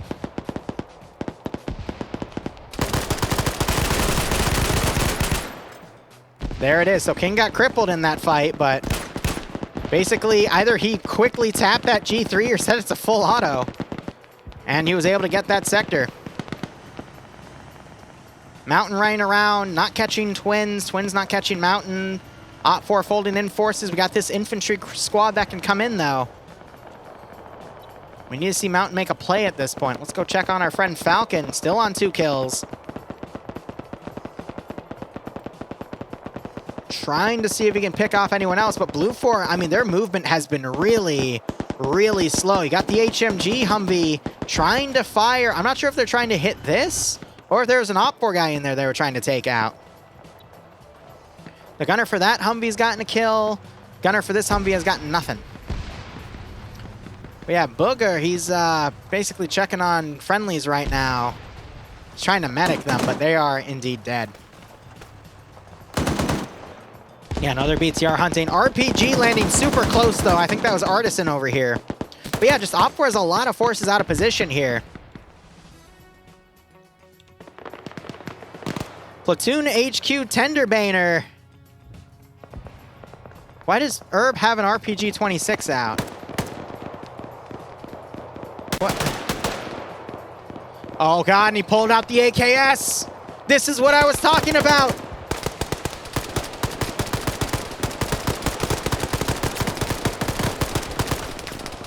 So he won that fight. He killed Tender, but then he got killed by a 50 cal. But that right there, that is what I've been trying to point out all evening. That's the power of the AKS. We still have Banks back here, though. He might find Shoal in bandaging. But I'm glad we saw that, because I just wanted to show off that power of that AKS. Coda has now broken into the zone here. Mountain is dead. Again, I don't know what Mountain's plan was. He already left the server, so I can't check his kill count. But I don't know why he went off solo in the AO like that. Got Shade back here on his own. You just heard an AT round come in as Bridges is doing his best to hold the line here.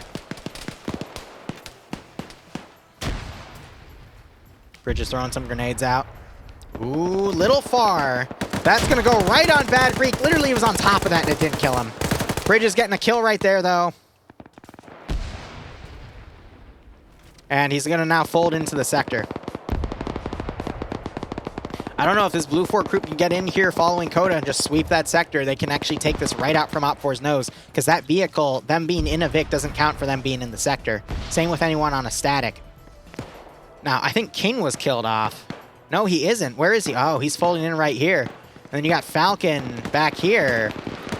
Still on 2 kills. So yeah, really staggered offense, but it's working because Op4 has a really weird defense strategy. This is reminding me of EU1.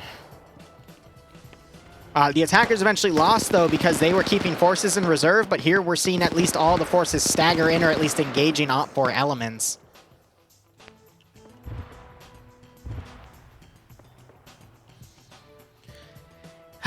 I don't know, guys. I mean, now we're getting into real AKS territory here, but it could swing either way. AT round comes in, hits that BTR again. I believe that's killed Cosmonaut. So all players that had the choice of an AKS are dead. That's really unfortunate. We got to see a little bit of AKS play, but that's just how it be today.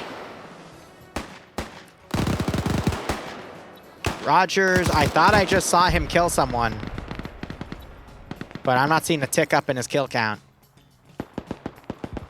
Bridges hiding in a tree on the edge of the territory. That's dirty. Immediately fires at Tiger. Tiger's forced to pull back. Bridge was already on 1 kill. I see Lurch. He threw a smoke grenade in. Now he's suppressing that tree. Quickly folds back.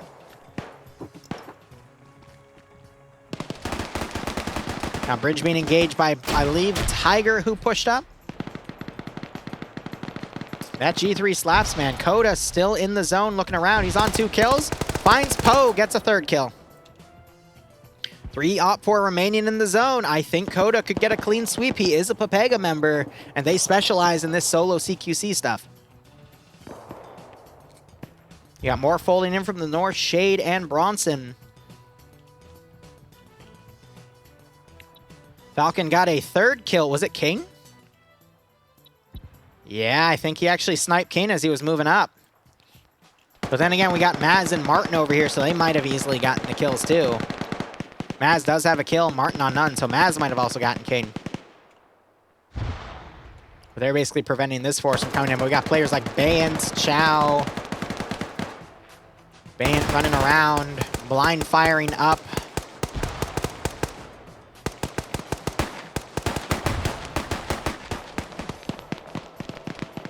Yeah, Falcon's on a rooftop looking around. He's got a 4th kill. I think he killed Shade. Yep, because Bronson's still alive, but Shade went down. And now it's just up to Miller. If Miller leaves the zone, it's GG. But Op4's numbers are very limited. You have these 4 guys that were all the way over here. They folded back into this sector. They should have just gone down this forested path instead. They're really going egregious here. But that is not the main threat they should be concerned about. And then you got this force out here that's pinned by the Blue 4 AAVP. And the infantry coming up, I don't think they have a way to deal with it. So, yeah, if you don't have a proper way to fold back into the AO, then you shouldn't be out there in the first place, in my opinion. So a little bit of a misplay by Vagrant in his defense strategy for this one. And it's costing him tonight, unfortunately. Anderson now folded back into the AO as well. Catches Bad out of position, takes him out. Doesn't get hit himself. Clean kill. Kevin heard it, though. Anderson spouts his gun, though. He's going to wait for Kevin to go out.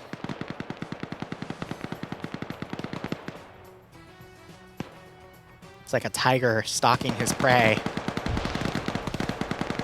Now, is Anderson going to keep watching? Or is he going to try to push? Pops a GL in there, didn't hear a detonation. He's flaring him out. Kevin looks at the flare and goes, what's that? Did the flare just take out part of the barn?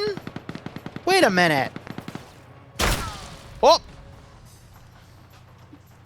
Huh. Interesting. Blue 4 Germans versus Op 4 Russians. Cold War kits, though. So Korak and Artisan folded in. They've had 4 guys there. Now they have 2. Looks like Maz folded back in. Not sure if his battle buddy's still up. I think it was Martin. He's folded in as well. They're taking fire from the AAVP. Op 4 might actually hold this now. Op 4 got more guys into the sector. I just saw Blue 4 get into one of the Humvees and take out one of, excuse me, Op 4 got into a Blue 4 Humvee. And used that 50 cal. Took out a member of Blue 4. You got Blue 4 now turning around, trying to look for where those shots came from. Got the AAVP firing at range here. Send in GOAT Team 6 now. Solid, Doc. Thanks for the 5-month resub. Yes, indeed. Hope you keep enjoying the operations. I do hope you get a nice kick out of this scenario. Yeah, AAVP is just trying to pick people off from range. I'm not sure who it's spotted. I think it's suppressing that building. Might have seen where Maz was. I just heard an AT round going, that was the Humvee that was taken. Doesn't look like there's any survivors. Yep, they are all dead.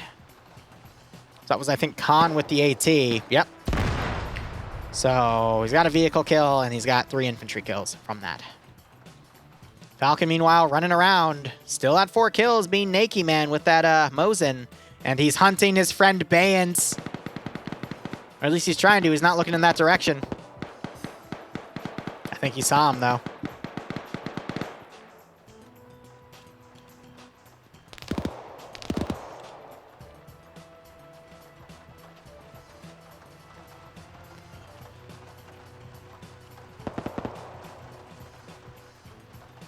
Anderson being cautious here. He's on 3 kills. He's holding. Maz on 2 kills. Martin on 2 kills. Miller on 1 kill. So these guys are all a little seasoned this round. They've had a taste for their weapons. They know how they handle. I don't think Anderson... Oh, he did get a kill there. He keyholed somebody. Good shot. M2 Vic now panic firing. I think it's trying to suppress Martin up there. Anderson trying to hit Olaf, but Olaf has that MG. And he uses it to murk Anderson. I think Anderson ran out of ammo in his magazine because his fire rate immediately stopped. But look at all those hits. That's at least 5 or 6. Possibly more down to the body, but ouch. MG3s and MG42s, man, if you knock them prone, that just stabilizes their weapon and they are able to then keep you on target. You gotta hit them quick, otherwise they will chew you up. Falcon is retreating all the way back there. Bayant, though, he's starting to fold into the objective, so I think Falcon's removing himself from the game of play. Maz coming around, though, might spot Caterino, and he does. Takes him out. They also he also took a guy that brought a cord static around. He's up to 4 kills with his RPK. Thanks, Fisher. Glad you're enjoying it. I saw a comment a few days ago saying that my camera angle needed a little bit of work, so I'm trying to cover more of the PvP itself by watching the players, and I think it's working out. Otherwise, Grav taking out Maz there. If Blue 4 trades 1 for 1, they're going to win. We need to see these 4 guys fold in. They don't have any AT to deal with that AAVP, though, unless they found something. I'm going to quickly look over and check on him. I don't see any AT. No AT. He's a marksman. Yeah, no AT. So they're going to have to bypass the AAVP and fold into the sector because there's only 2 guys in it defending, and it's the 2 remaining guys in the AO period. Falcon needs to fold in. Let's see. It's 7. Oh, they could get in the cord. They're shooting. They're trying to penetrate into the hull. Gun just got disabled, actually. See how it's not able to move up? Wait, yes it is. Yes it is. Okay, I thought because he was looking down like that as he was moving, I thought he actually got it disabled. But minimal damage. The hull on the AVP is pretty thick. You can't really fire from the rear and get your penetration shots unless they're, I'd say, on the sides or the front, but the rear just has too much armor. Which is funny because that's where the door is, but you then have to penetrate even further up, and it can be a little difficult to do that. The bullets just lose a significant amount of muzzle velocity when they come in from the rear. So I'm a little worried, too, because Bayant, the top player of FNF, is in here now. Falcon's really out of position. He got a 5th kill, but I think he'll be able to pick off sideways, but that's not where the fight is right now. We need to see these 4 fold in, because otherwise I think Martin and Miller are going to get overrun. Martin just got found by Bayant and picked off. He now has 3 kills, so it's up to Miller to kind of hide. Falcon folding back in. He might be able to pick off Sideways, but Sideways is also a really, really good player. He knows how to triple time run too, and he's playing as the sniper. But Falcon could kill him, take a sniper, and then keep moving, but this was a lot closer than I thought. There we go. They just fired on the front where the engine is and managed to disable the vehicle. Turret isn't fully disabled yet. He's looking around. And now they're going to basically triple time and move in. Got someone taking pot shots over here. That was that one gunner. There we go. Now it's flaming out. Despo is on fire. He's trying to stop, drop, and roll here. Hey, Few Gamer. Thank you for the host, buddy. He's going to quickly try to bandage instead as he burns. Might get knocked out, though, from the flame damage. You got some shots on the rear here as well. Oh, Bayant's getting fired at by his own guys. Miller is just staying put at this point, waiting for someone else to fold in. If Bayant and these two get into a little bit of a crossfire scuffle here, that might be enough time for these guys to fold in into back into the sector. Falcon, he's waiting people out. Trying to catch Bronson out. The tree's in the way. I think he's waiting for Sideways here.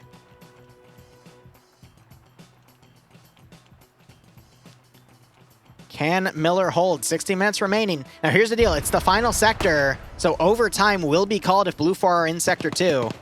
Ah, shit. Grav just took out one of the guys folding in. So he's going to hold from these open areas. Sideways, taking fire from Falcon. Falcon went to his handgun. It's a handgun fight. Oh, that grenade. Falcon quickly runs over.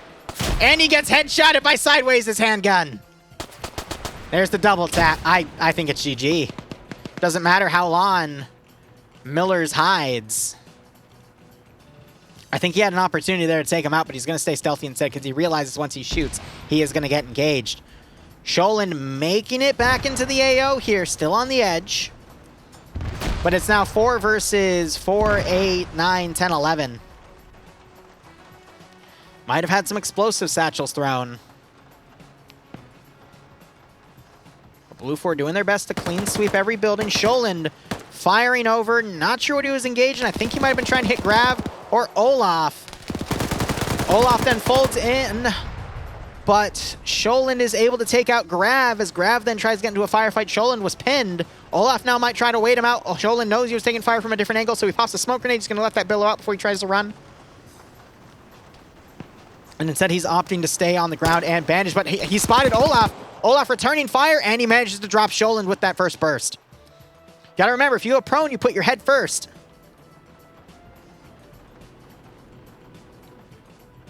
Yeah, 17-round magazines are better than 8-round magazines. I know, Falcon. Handgun fights. What a shame. So it's down to 3 versus 3, 6, 10. Miller finds Bayant and takes him out. He's going to quickly try to move. Blam spotted Miller, but also the MG firing, and there it is. GG. I told you as soon as he fired, he was screwed. And there it is, Blue 4 victory. All right, guys. Tomorrow, we are going to have 2 operations I will be on the ground for. One will be a horror op at 6:30, and then another Project Tension operation. It's a side op with some of the fancy scripts and stuff I'll be playing with at 8:30. So evening stuff. Thank you so much for watching. Would have had an AKS. You know, I agree. I think if Falcon had an AKS, it would have been better. But anyway, that is going to be it for the night. Thank you so much for watching. Go operate operationally. Enjoy the rest of your day or night. Yep, go say hi to Jester814, my friend Drum. And otherwise, cheers and have a good one.